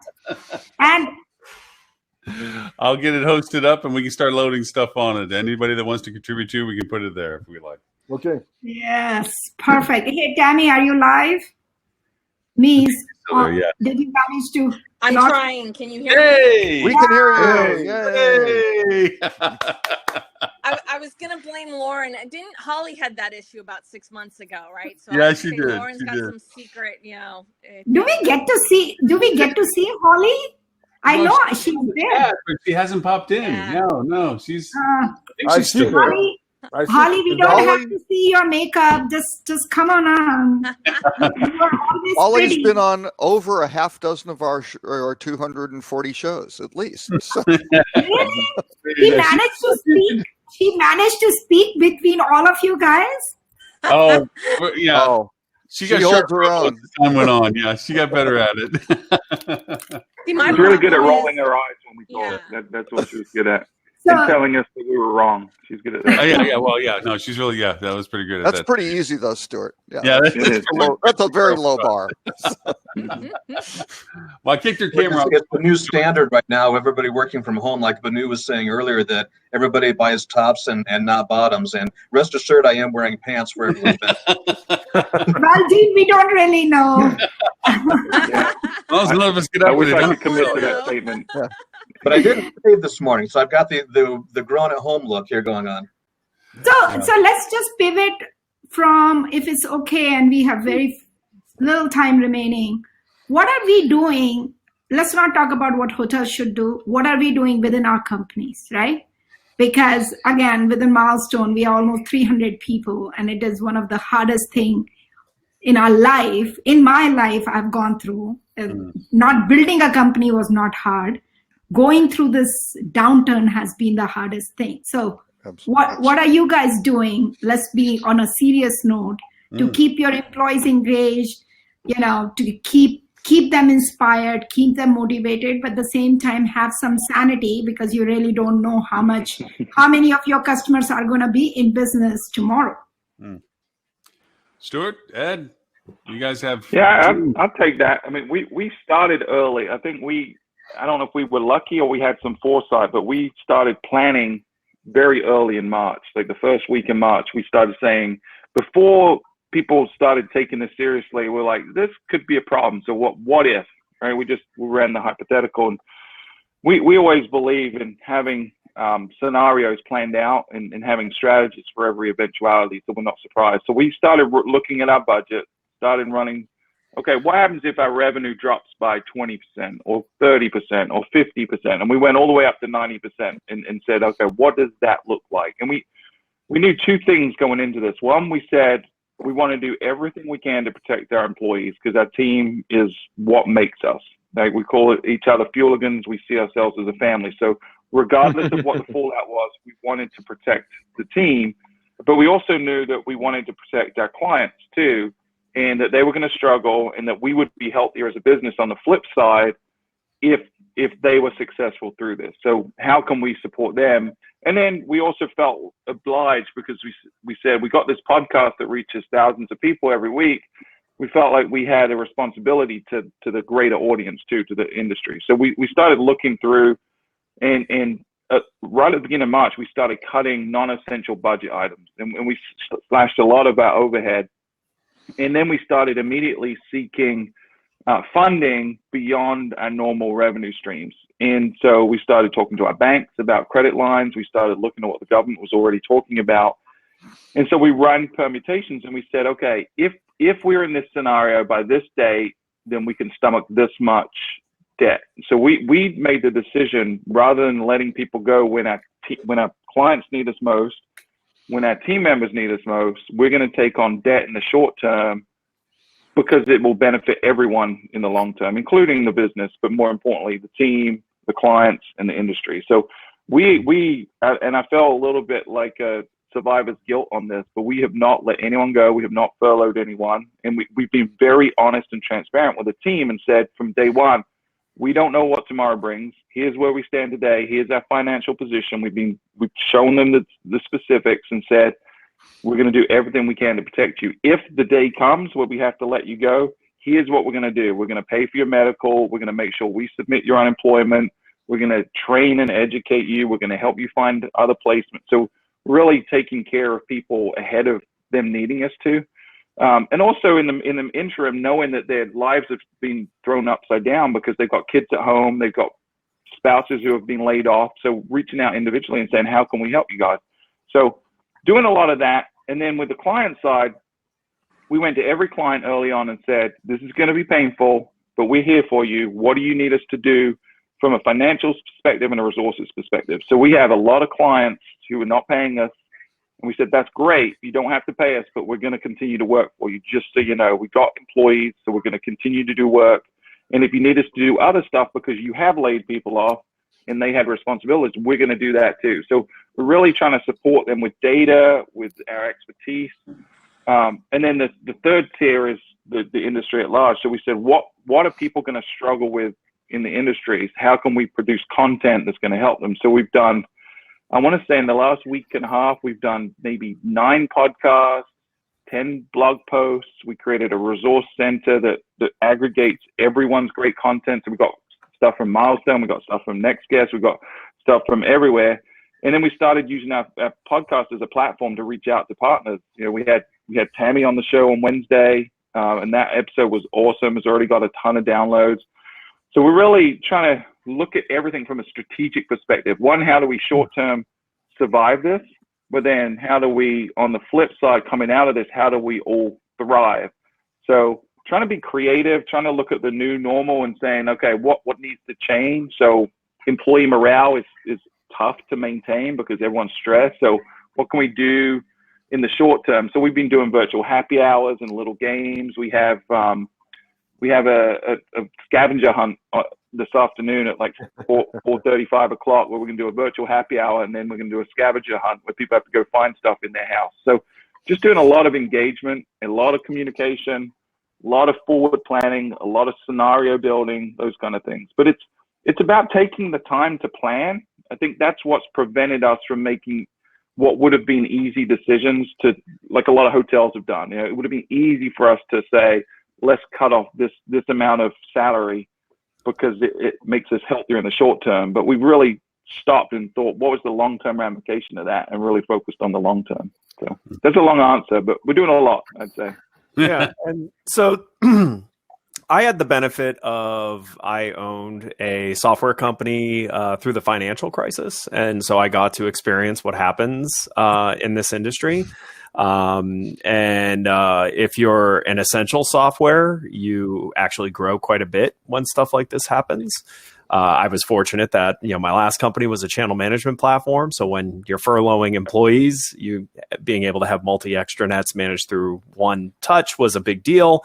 So we grew quite a bit. So I looked at the coming of this a little bit differently. I did the same thing as Stuart, did an analysis on how much debt could we take on to not have to cut anyone. So we haven't cut or furloughed anyone. We had a plan in place to take on debt as needed, because we also wanted to take a position of any of our partners who are suffering financially, to allow them to continue to use the platform at no cost during the time that they're hurting the most, especially because of what our platform does. I mean, we're a long tail engagement platform. So when you're talking about hotels, it's kind of the only thing a lot of them have that can not immediately try and drive someone to a booking. And then we actually split our team in two. We split half the team to focus on outputting some new solutions that we're going to give to our clients as we start to enter that recovery phase, to help them recover stronger, help them be more profitable. So half the team is focusing on that. The other half of the team, we're focusing, which I'm on that half of the team, is we're actually speaking to every single one of our clients, helping realign their strategies, helping assess what they need our help with, to the point where some of them, we are taking over things that are more agency-like because they furloughed the person who was doing it. And they were about to go completely dark on their social channels or things like that. And so with that splitting of the team, it has allowed our team to see how the owners, because Flip2, it's 3 of us that own it, how involved we are. So I'm on 6 to 7 calls a day with clients with my account management team. So my account management team, feels supported and also understands how you can take someone who's hurting and give them hope. Because that's been a lot of what we're focused on right now is giving people things they can do right now to be useful and impactful. It's been a tough few weeks because I have been on so many client calls, and a lot of them have started with people telling me I got laid off today, but I wanted to get you guys introduced to this person as a handover. That's excruciating. But really focusing on 2 paths. What can we do immediately to help our partners, weather this storm as much as possible, and then what can we possibly deploy to them as the target of when travel will resume in their area becomes clear to help them rebound faster and more profitable. Because quite honestly, it needs to be about profitability on the other side of this to try and dig out from some of the financial burden that this creates. I think Robert fired himself. Robert, did you fire yourself? Well, no, yeah, my team. It's interesting because it's only me and I work at home. I've tried to furlough them, but they won't leave. I don't know if anyone has any ideas. You can't furlough a cat, Robert. No, Seth. Well, Seth is running everything. That's right. He's taking a nap right now. Robert is one of the few privileged, actually one of the privileged few. And for the first time in my life, in all the crises, because I have been through many crises, I'm not responsible for any employees. I mean, I have hired thousands of employees in my life. So now I'm responsible only for myself and my family. But again, I think that this crisis will change a lot of things. First of all, many of the hospitality vendors, the broader technology, digital marketing, PR, social media, there will be major consolidation after the crisis is over. Huge consolidation, simply because the crisis has weakened many companies. Many vendors have laid off people or furloughed people. These people will find jobs outside of the industry. Even there will be even more acute labor shortage of specialized labor shortage in our field. I mean, where do you find full stack software engineers today? That's my point. Or whether do you find a level 5 digital marketer that knows it all? Impossible. So social media, the same thing. I mean, just the list goes on. So there will be major consolidation in the industry. On the other hand, I see the OTAs becoming even stronger after all of this. They have the resources, they have the knowledge. Yes, they have furloughed people, but they will come as de facto the winners. And third, I see that the independent hotels will, how shall I put it? There will be a major shift from independent to branded hotels after the crisis. Major shift, because ownership will see that, and believe me, Marriott and Hilton and all the other major hotel chains, they will use in their business development tactics, if you will. They will show, well, during the crisis, we lost only X percentage points or whatever it is. And while you as an independent hotel, you're coming out of it much worse than us. So you will see a major shift, especially toward the softer brands. Absolutely. Existing 4 or 5-star hotels converting into a soft autograph type of collection brands. So Max, are you really saying that's what we started with, that it'll become more important to do that local marketing, which didn't happen because there was so much of travel and there was so much of brand recognition? Now with so much of travel restriction, local marketing and your presence locally becomes even more important. Yeah, I mean that's as far as marketing and revenue management is concerned. Yes, of course. I mean the local marketing, your local feeder markets. This will be the, I already mentioned, they will save the day, if you will, as much as anything can save the day post-crisis. But I see a definite shift happening from independents to branded. Already in the United States, 70% of hotel rooms, not properties, are branded. In Europe, already surpassed 50%, more than 50% are branded versus independent. Asia Pacific is exactly the same percentage. And we will see the McDonaldization, if you will, of the hospitality industry. There will be branded hotels left and right, and many technology vendors, many marketing vendors, and many of us here in this room, we have to reassess what our focus should be.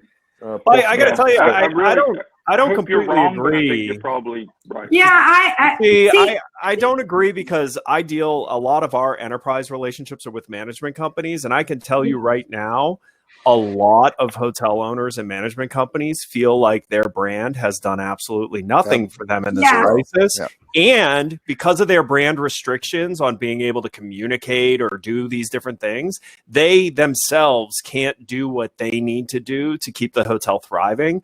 I think, yes, you're right. There will be a certain amount of hotels that go to brand, but I think there will be branded hotels after going through this that move away. And I think it'll end up being... I completely agree. Let's see.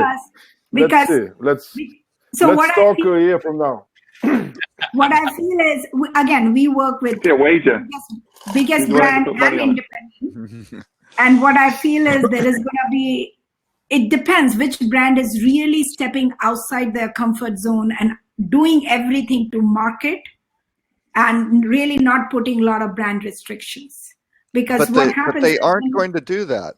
They won't do that because they don't have the central ROI, right? And so they, for them to investment spend is a rough decision. It's easier for them to just cut heads, batten down the hatches, because again, when you have all these very, very tough restrictions, they control the channels, right? You can only get bookings through their website, and they get credit for it. It doesn't matter. Right? Yep. Only comes through their GDS chain code, all those sorts of things.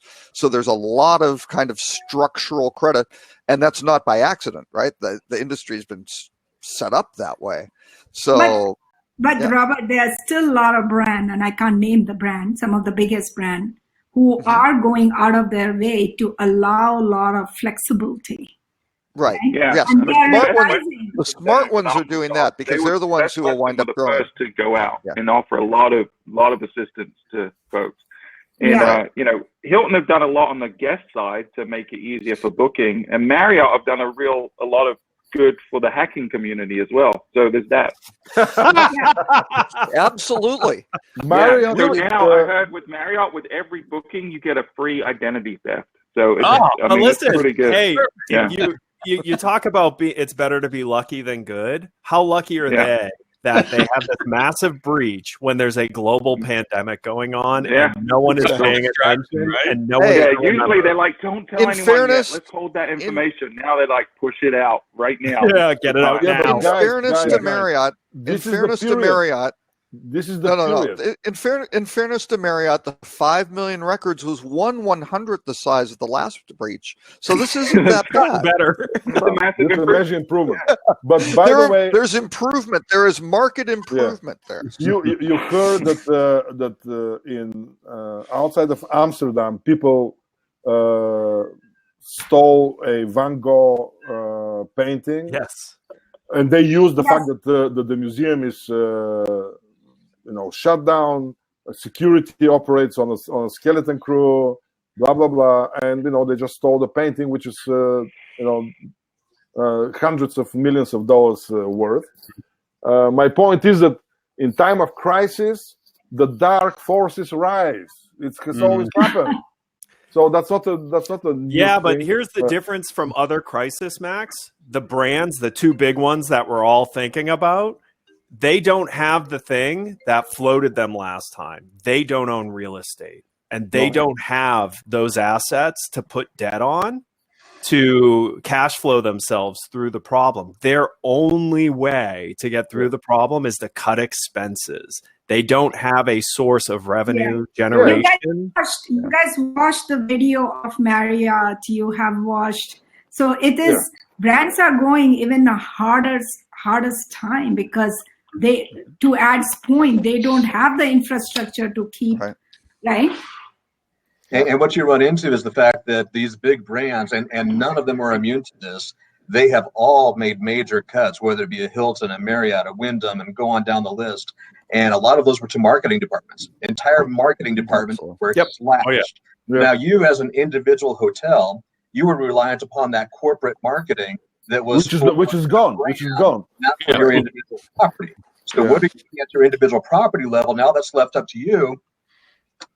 Oh, and by the way, you don't have access to any of the records of your past guests, so you can't even talk to people that you have that know you.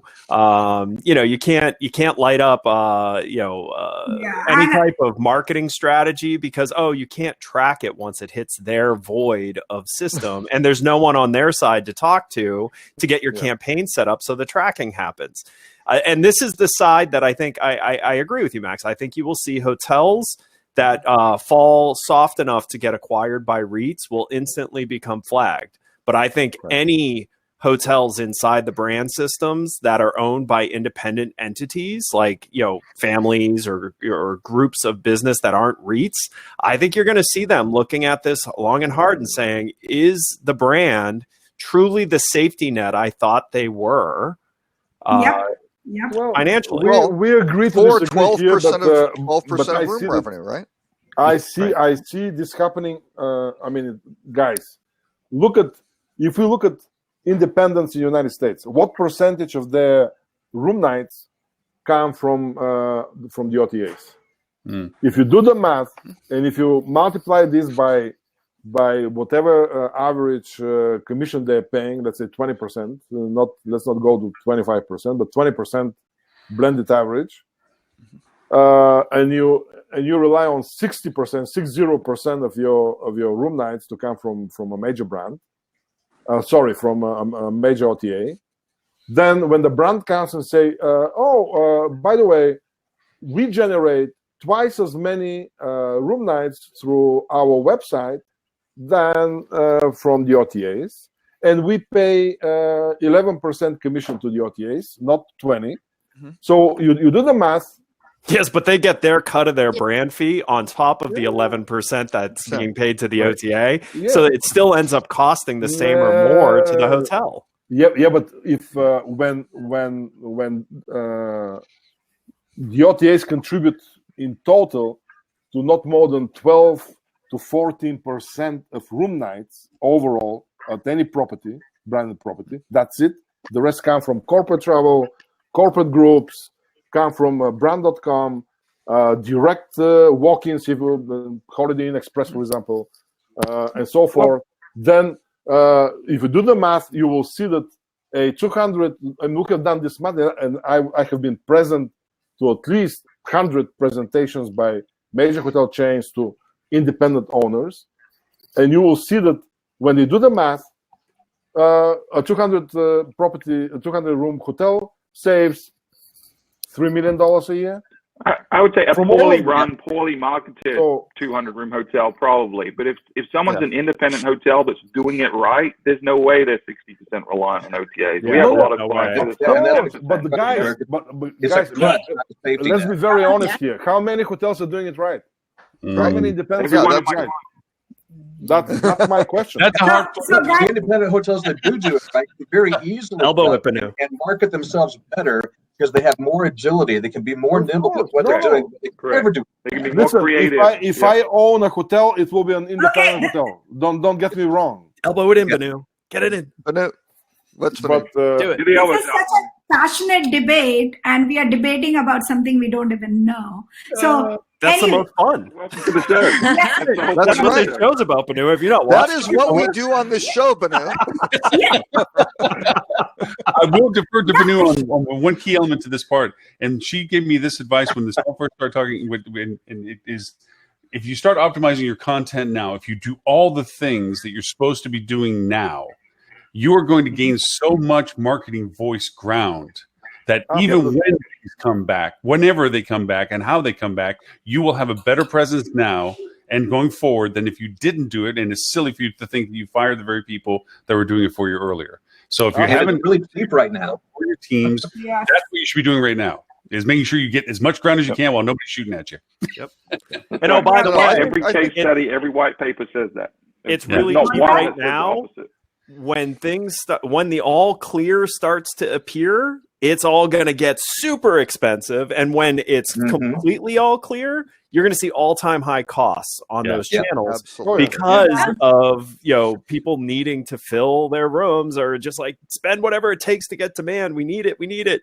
So I mean, the smart ones now are figuring out how to take advantage of the all-time low cost of acquisition of attention. Things like it's going to be extremely high.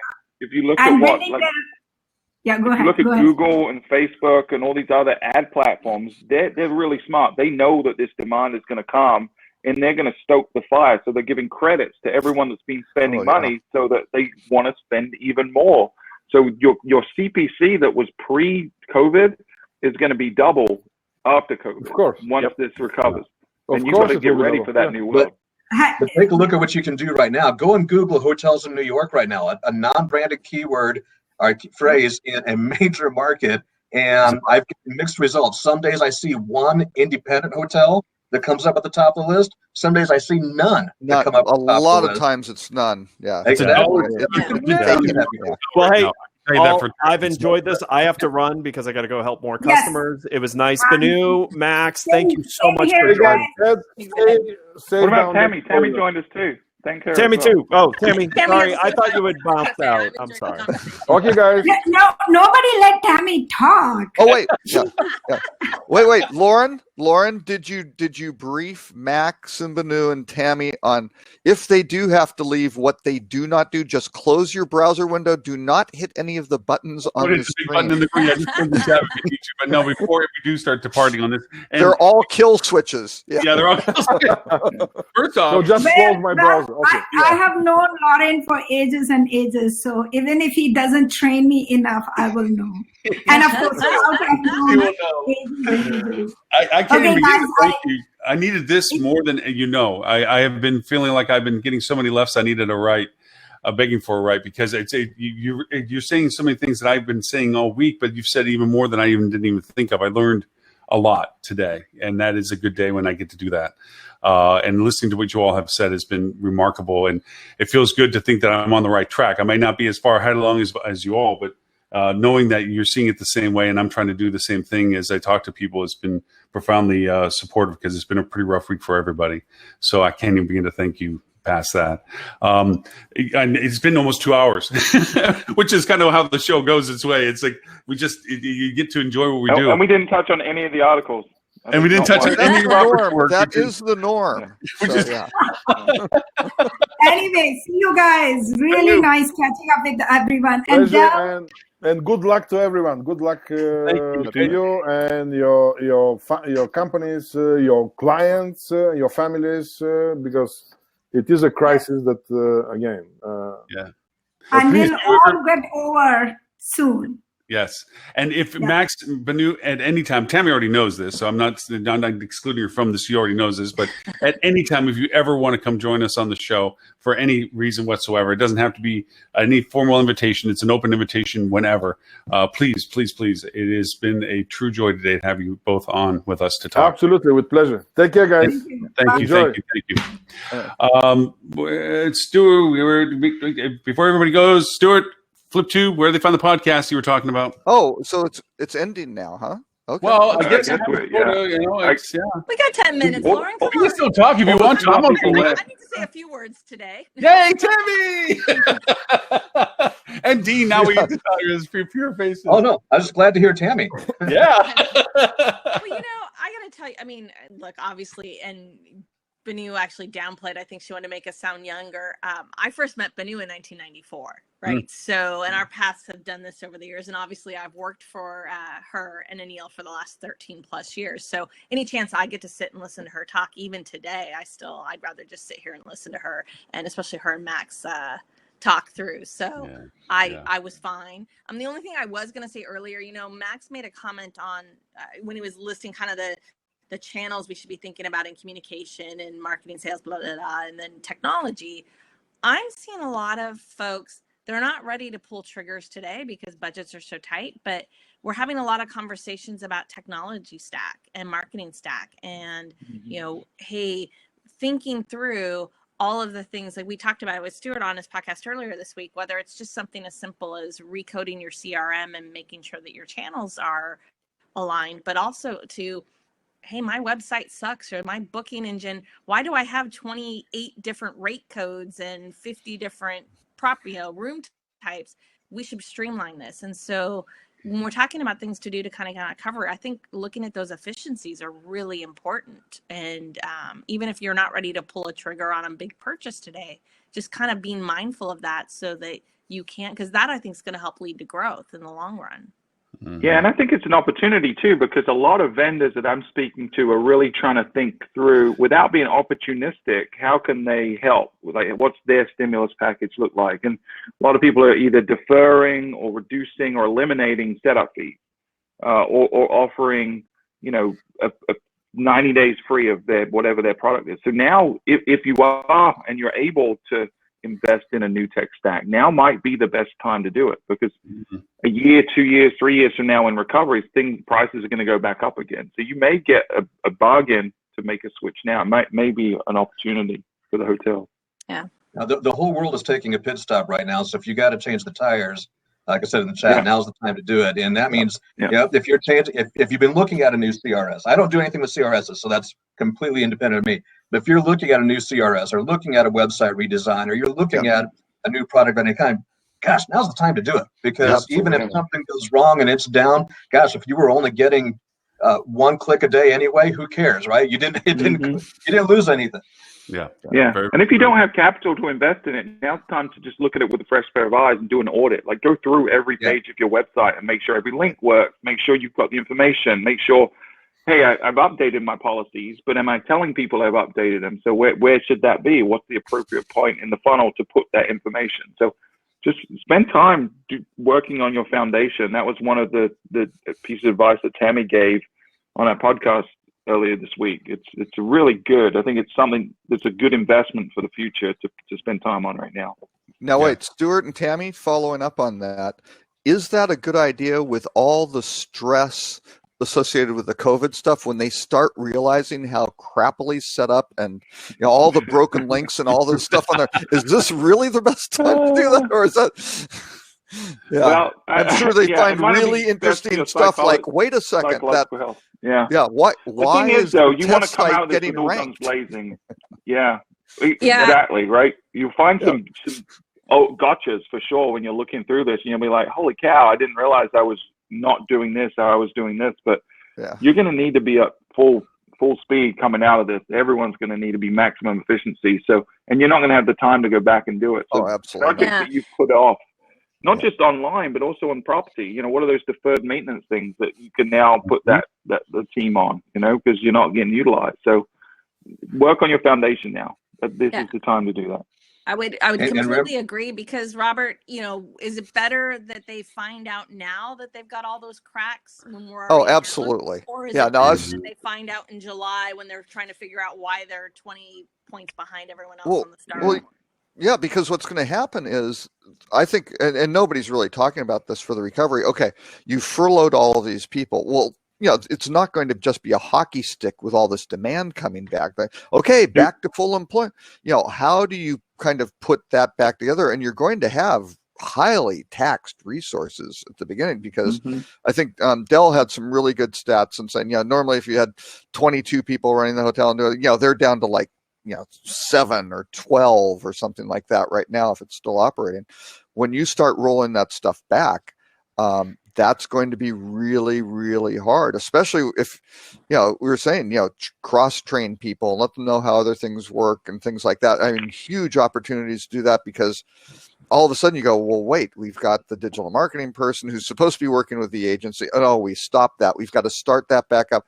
Oh, the person at the agency is not there anymore because they shut down too. And these guys are going to be at like square -8, not even knowing where their assets are, how they do, the flat out, how does that work? How do we post an ad even is going to be really challenging for a lot of these folks, right? Hey, we came up with an idea. How do we do it? It's like, huh? And then there's going to be all this that got screwed up by so-and-so and that with all the different silos, and those silos are all empty. So yeah, all the planning, all the stuff that Stuart said, the scenario planning, figuring this out to go, here's how we're going to do this to come back is going to be absolutely critical. Mm-hmm. And that goes into the marketing phase of it as well, is that, you always talk about time. If I had the time to do that, I would have, or if I just have more time. This is that time, as you pointed out, Dean, that where everybody, the world took a pit stop. Now it's time to swap out the engine. It's like, okay. I'm totally stealing that analogy. I know.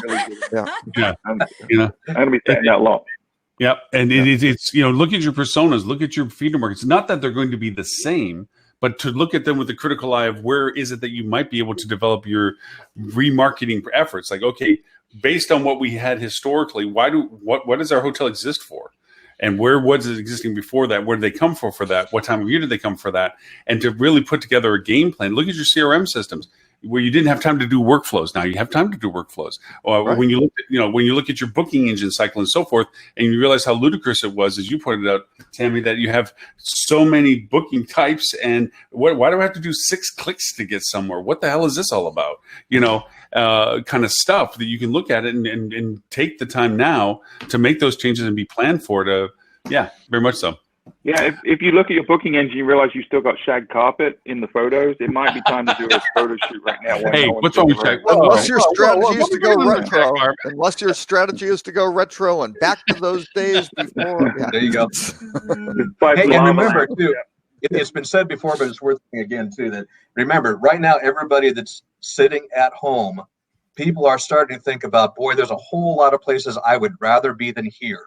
Yeah. I can't go there right now. I can't go there just yet, but eventually I'm going to start thinking about that. Now, you've got a lot of furloughed people too, so there's also the economical factor of that. Not everybody has the cash flow to do it, and that's why starting local is going to be so important too. How do you go within the local market and become relevant again? Be important. Look, there's other businesses around you that have had the same experience that you are having right now. Restaurants that don't have the business, theaters that don't have the business, whatever it may be, and they're looking for partnerships. How can you partner with them and leverage each other, help one another to do things and become relevant? I need a parents' night out. Whatever it may be, and work together to figure that out, because everybody's in the same boat. Yeah. Just don't take this time. A lot of those small local businesses, if you do go talk to them, pick up the phone and talk to them now, start building cooperatives. Absolutely. So you can come out this with a local staycation package, which includes, free movie tickets and free attraction tickets and all this stuff that's just going to stimulate. Because coming out of it, not only are people going to be fearful of traveling, so they're going to want to stay closer to home, but also there's going to be this, I think we're seeing on social a lot of sentiment of wanting to help the local community. We see that on the restaurant side a lot already, but I think we can tap into that empathy and say, okay, if you want to travel, have a staycation, come stay at our hotel, support all these local businesses, and here's how you can do it for one low price. Right. So I think that's a win-win, and that everyone would buy into. Also, families need to visit families. The people that are being unable to see each other, you're going to want families to travel to over and see other families, and not necessarily stay at their home, but to be closer to them. Yeah, right. But and friends as well, like groups that are used to socializing to each other. Like my kids, haven't seen their buddies in a while because some of them are still getting together. But we're like, no, we're not doing that. We're social distancing. But there's going to be this pent-up need. Why not get 4 families that usually hang out, on a Friday night to go stay at a local hotel? If you offer those kind of packages, incentivize it the right way, it's a big opportunity. Obviously not now, but you have to plan for it now because you have to be ready at the appropriate time. And understand all the stuff you have. Right. Okay. Thank you for jumping in. My time limit has expired. Yeah. All right. Talk to you later, Dean. Thank you. Good to see you. No, I was just going to say, maybe you had just replaced all your TVs, right? And you have these beautiful 80-inch high def, whatever. Okay, that's great, but you can do certain things with, I don't know, you talk to the local film festival, which has probably been canceled or something like that. And you go, hey, here are recommendations of what to watch and things like that in cooperation with them. They like the exposure. And then you say, we have all these TVs. You can't watch it on these, but here's what we would be doing if we could, we would be watching these movies. There are lots Stuart, of ways. Does this mean that after this whole thing passes by, you're going to come down and visit me? Because first thing you said was, "Oh man, if it wasn't for the COVID thing, I'd be traveling." But the state's locked down, so that means you're going to come down and say hi. We're all coming down to do a live show with you in person when social distancing has ended. We're going to come. Okay, that sounds like a fair trade. Yeah, that's what I'm going to be afraid of when social. It's like, wait a second, I like this social distancing. I don't know where all these people are. Stuart will be going, Lauren, stop hugging me. I will never say that. I'm not a touchy person. I'm not a big hugger in general. But there is one person I will always hug when I see, and that is Lauren Gray. That's good. Yep. It's because I'm 6'2", right? So anyone I hug, it's usually me swallowing them up. But Lauren's bigger than me, so he's one of the few people in the world. There's one other guy, one of our Fueligans called Shad, is bigger than me as well, and he gives the best hugs as well. So Lauren and Shad could hug off against each other, and I'd be in heaven. Caveat: probably not the best policy to be hugging your staff necessarily, but again, you can.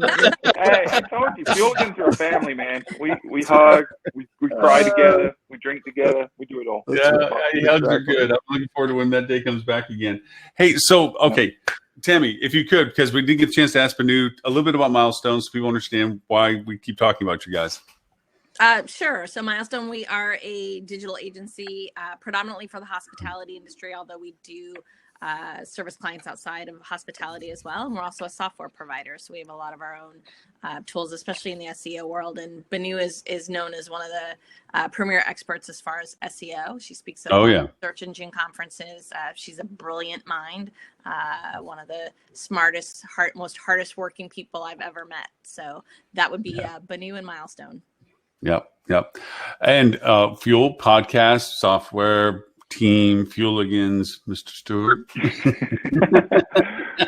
Yeah, so I mean, we're actually very similar to Milestone, but we've been collaborating on a lot of stuff recently, and we're excited that partnership's being fostered and continue to grow, because we don't have a lot of overlap on the software side, and philosophically we agree a lot and feel like it's a big enough ocean on the marketing side. But Fuel is a digital agency, but more importantly, we offer a lot of software, to booking engine, CRM products, and a mobile app, which we feel like is something that a lot of people are going to be interested in using for digital key, bypassing the front desk, come out of this crisis. So put a lot of effort and extra development resources into that product at the moment. But more importantly, for everyone listening, Fuel is a resource. So we have used to be a weekly podcast. It's a daily one right now, where we talk to experts in the industry, or we just drill into tactical advice to help you through this crisis. So we've published a ton of content in the last week, and numbers are through the roof. We're getting a lot of really good feedback. So fueltravel.com/podcast is where you can subscribe to that. And we just did an episode, I think it was episode 141. We had Milestone on, we had Tammie on giving her sage advice. We've had Lauren on the show. Mm-hmm. We thought about having Robert on the show at one point, but then we realized it would probably be a 2 or 3 hour show, and the audience wasn't ready for that yet. So, well, that would be the introduction. I need to be like one of those Netflix documentaries, like the seven. But we also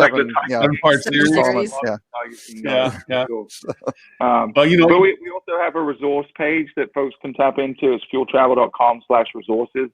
And we've just aggregated a ton of content from a lot of really smart people, smarter than us, around the industry. So you can filter it now. We just updated the filter so it works better on mobile yesterday, but you can see all the latest content from around the industry, from all our vendor partners that we work with, and some we don't. So fueltravel.com/resources and fueltravel.com/podcast.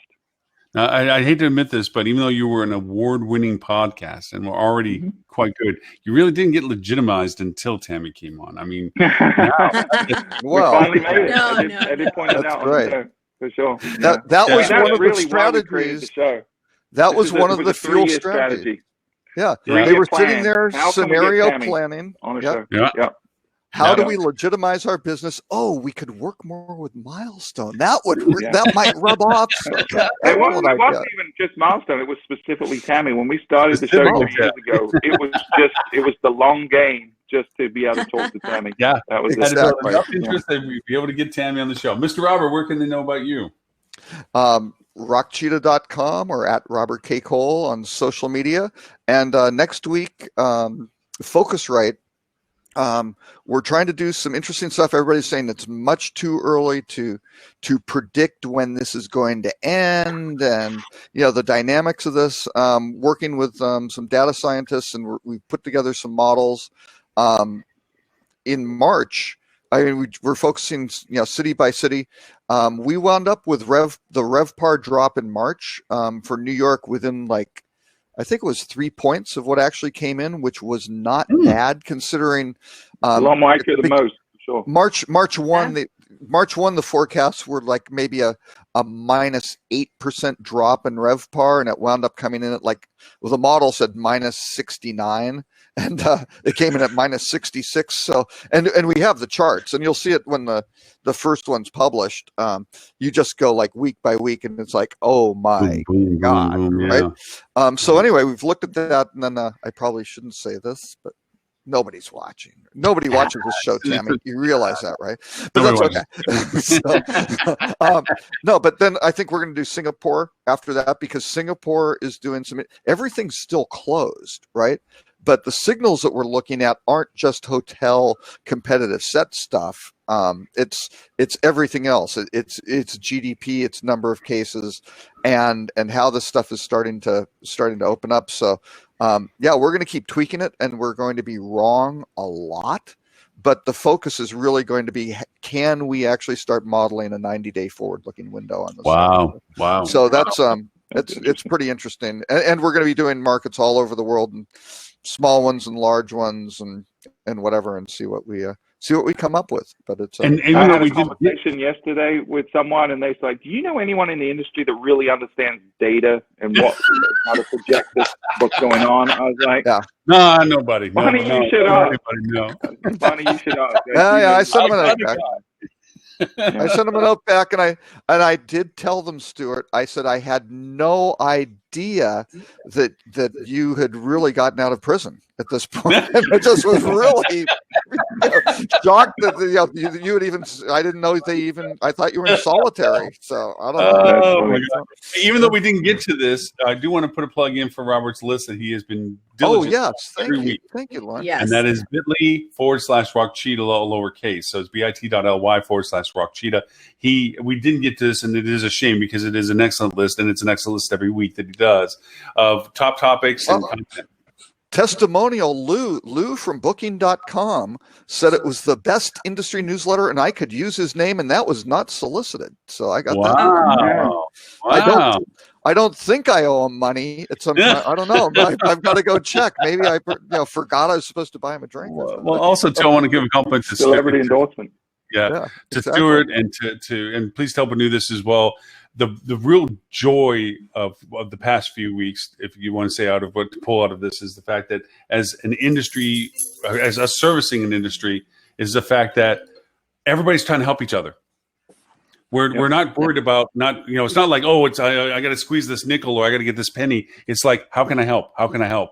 Stu, you were the first to bring it up to everyone's attention. It's like, you guys approach to everyone you're doing. It's like, it's not about whether we bill you, it's whether or not we can help you.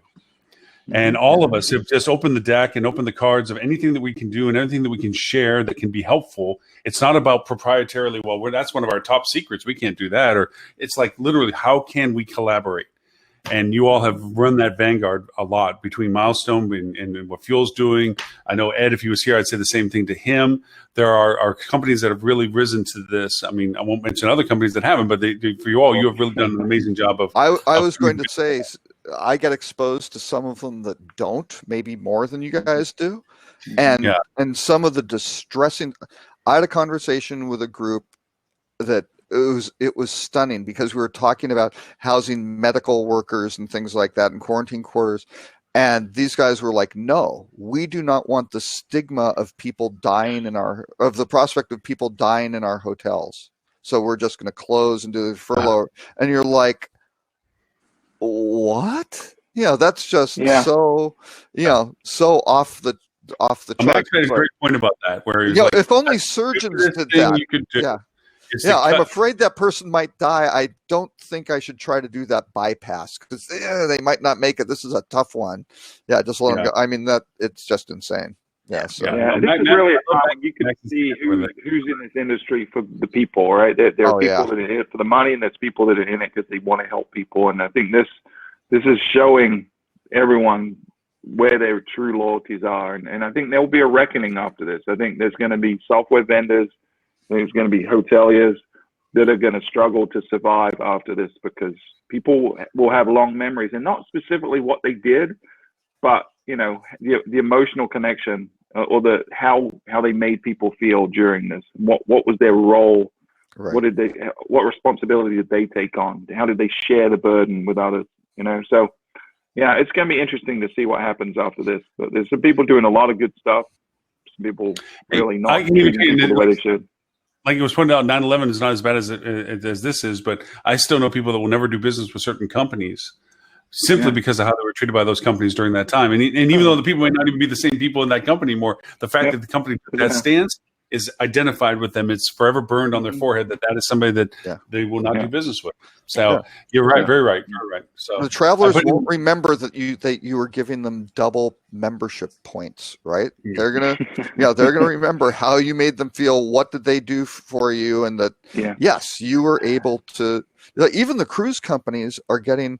I saw some stats. It's something like, close to 50% of the people were going, no, we'll take the credit for the cruise. And some were saying, obviously the cruises are shut down, but they're like, okay, I can't remember which one. I can't remember if it's Carnival or RCL. They're giving them like 125% credit on the next cruise, right? Just to hang in there. So maybe it's a little, it might be a little bit of a thing where they go, okay, I'm getting better value. But again, if they don't want to get on a cruise ship, they're done. They lose that. Partly, and then again, all these guys who are just shutting everything off, and it's not. So with that in mind, thank you. It's been 2 hours, and I mean, that's the kind of part. Can we just mention the Boop? Because we already covered the rut row with Marriott's thing, but we got to cover the Boop this week was the 50 best travel-related movies, because everybody's trying to, I think people are starting to get to the bottom of their Netflix queues going, oh, geez, another documentary on, the cheese-making process. Well, what do you know? So, but yeah, I think that, you can go look and probably find some interesting films in there that are dealing with unique locales. So anyway. I've been asked, and then I do apologize for everyone. A lot of the audiences have shifted, but there was a lot of questions and comments coming through on the different platforms we were simulcasting on. I just did not want to interrupt the conversation. It was really fun to watch Max and Benu just, it was enjoyable. If Amazon... I'm not usually the one that stays quiet in these things, and I can tell you, it was just I was sitting there just enjoying the conversation that they were having. So what I wanted to get was like a video game where you could have like an octagon cage match between like Fuel and Next Guest and Miles, and just watch them go at it digitally. I know. We would triple team the bad guys. I think all three of us are doing the right thing. Yeah, I think that's for that. Take on the bad guys. We were jumping off the road with the folding chair over the head of one of those big bad guys. I was asked repetitively where to have this playback, and of course it's going to be on hospitalitydigitalmarketing.com/live. Tammie, of course, I'll send you an upload file if you want to excerpt anything out of this. I think there was some fabulous points that were made by the conversation, so usable, and I'm going to push this around a lot because there really was some just excellent advice from both of them. Everybody, really. I'm just saying that, it's just being that they were the guests for today, it was really nice to hear them talk. So I will send that link up to it as well. Thank you, everybody. And with that in mind, I guess we'll wrap up for this. Again, Stuart, thank you for being here. Robert, always. Tammie, always. It made my week, to be honest with you. It really did. Awesome. It's good Thanks listening so much, to Lauren. good listening to smart people, right? Yeah, isn't it? for a change, right? And Stuart too. Yeah, so. Well, It's I just- like that he said it's the both of them accent. had a lot of good points, Yeah. and it was just the other two. The rest of us, none of us. The rest of us were just, we were just fodder on the outside, but no. We always have It's good just points. the Falkland Islands accent is just it's endearing. I thought it was Papua New Guinea. I wasn't sure. Oh, is it? I'm sorry, my bad. I think Stuart is from New Guinea. You're right. I didn't hear you make fun of Max's accent at all. Oh no.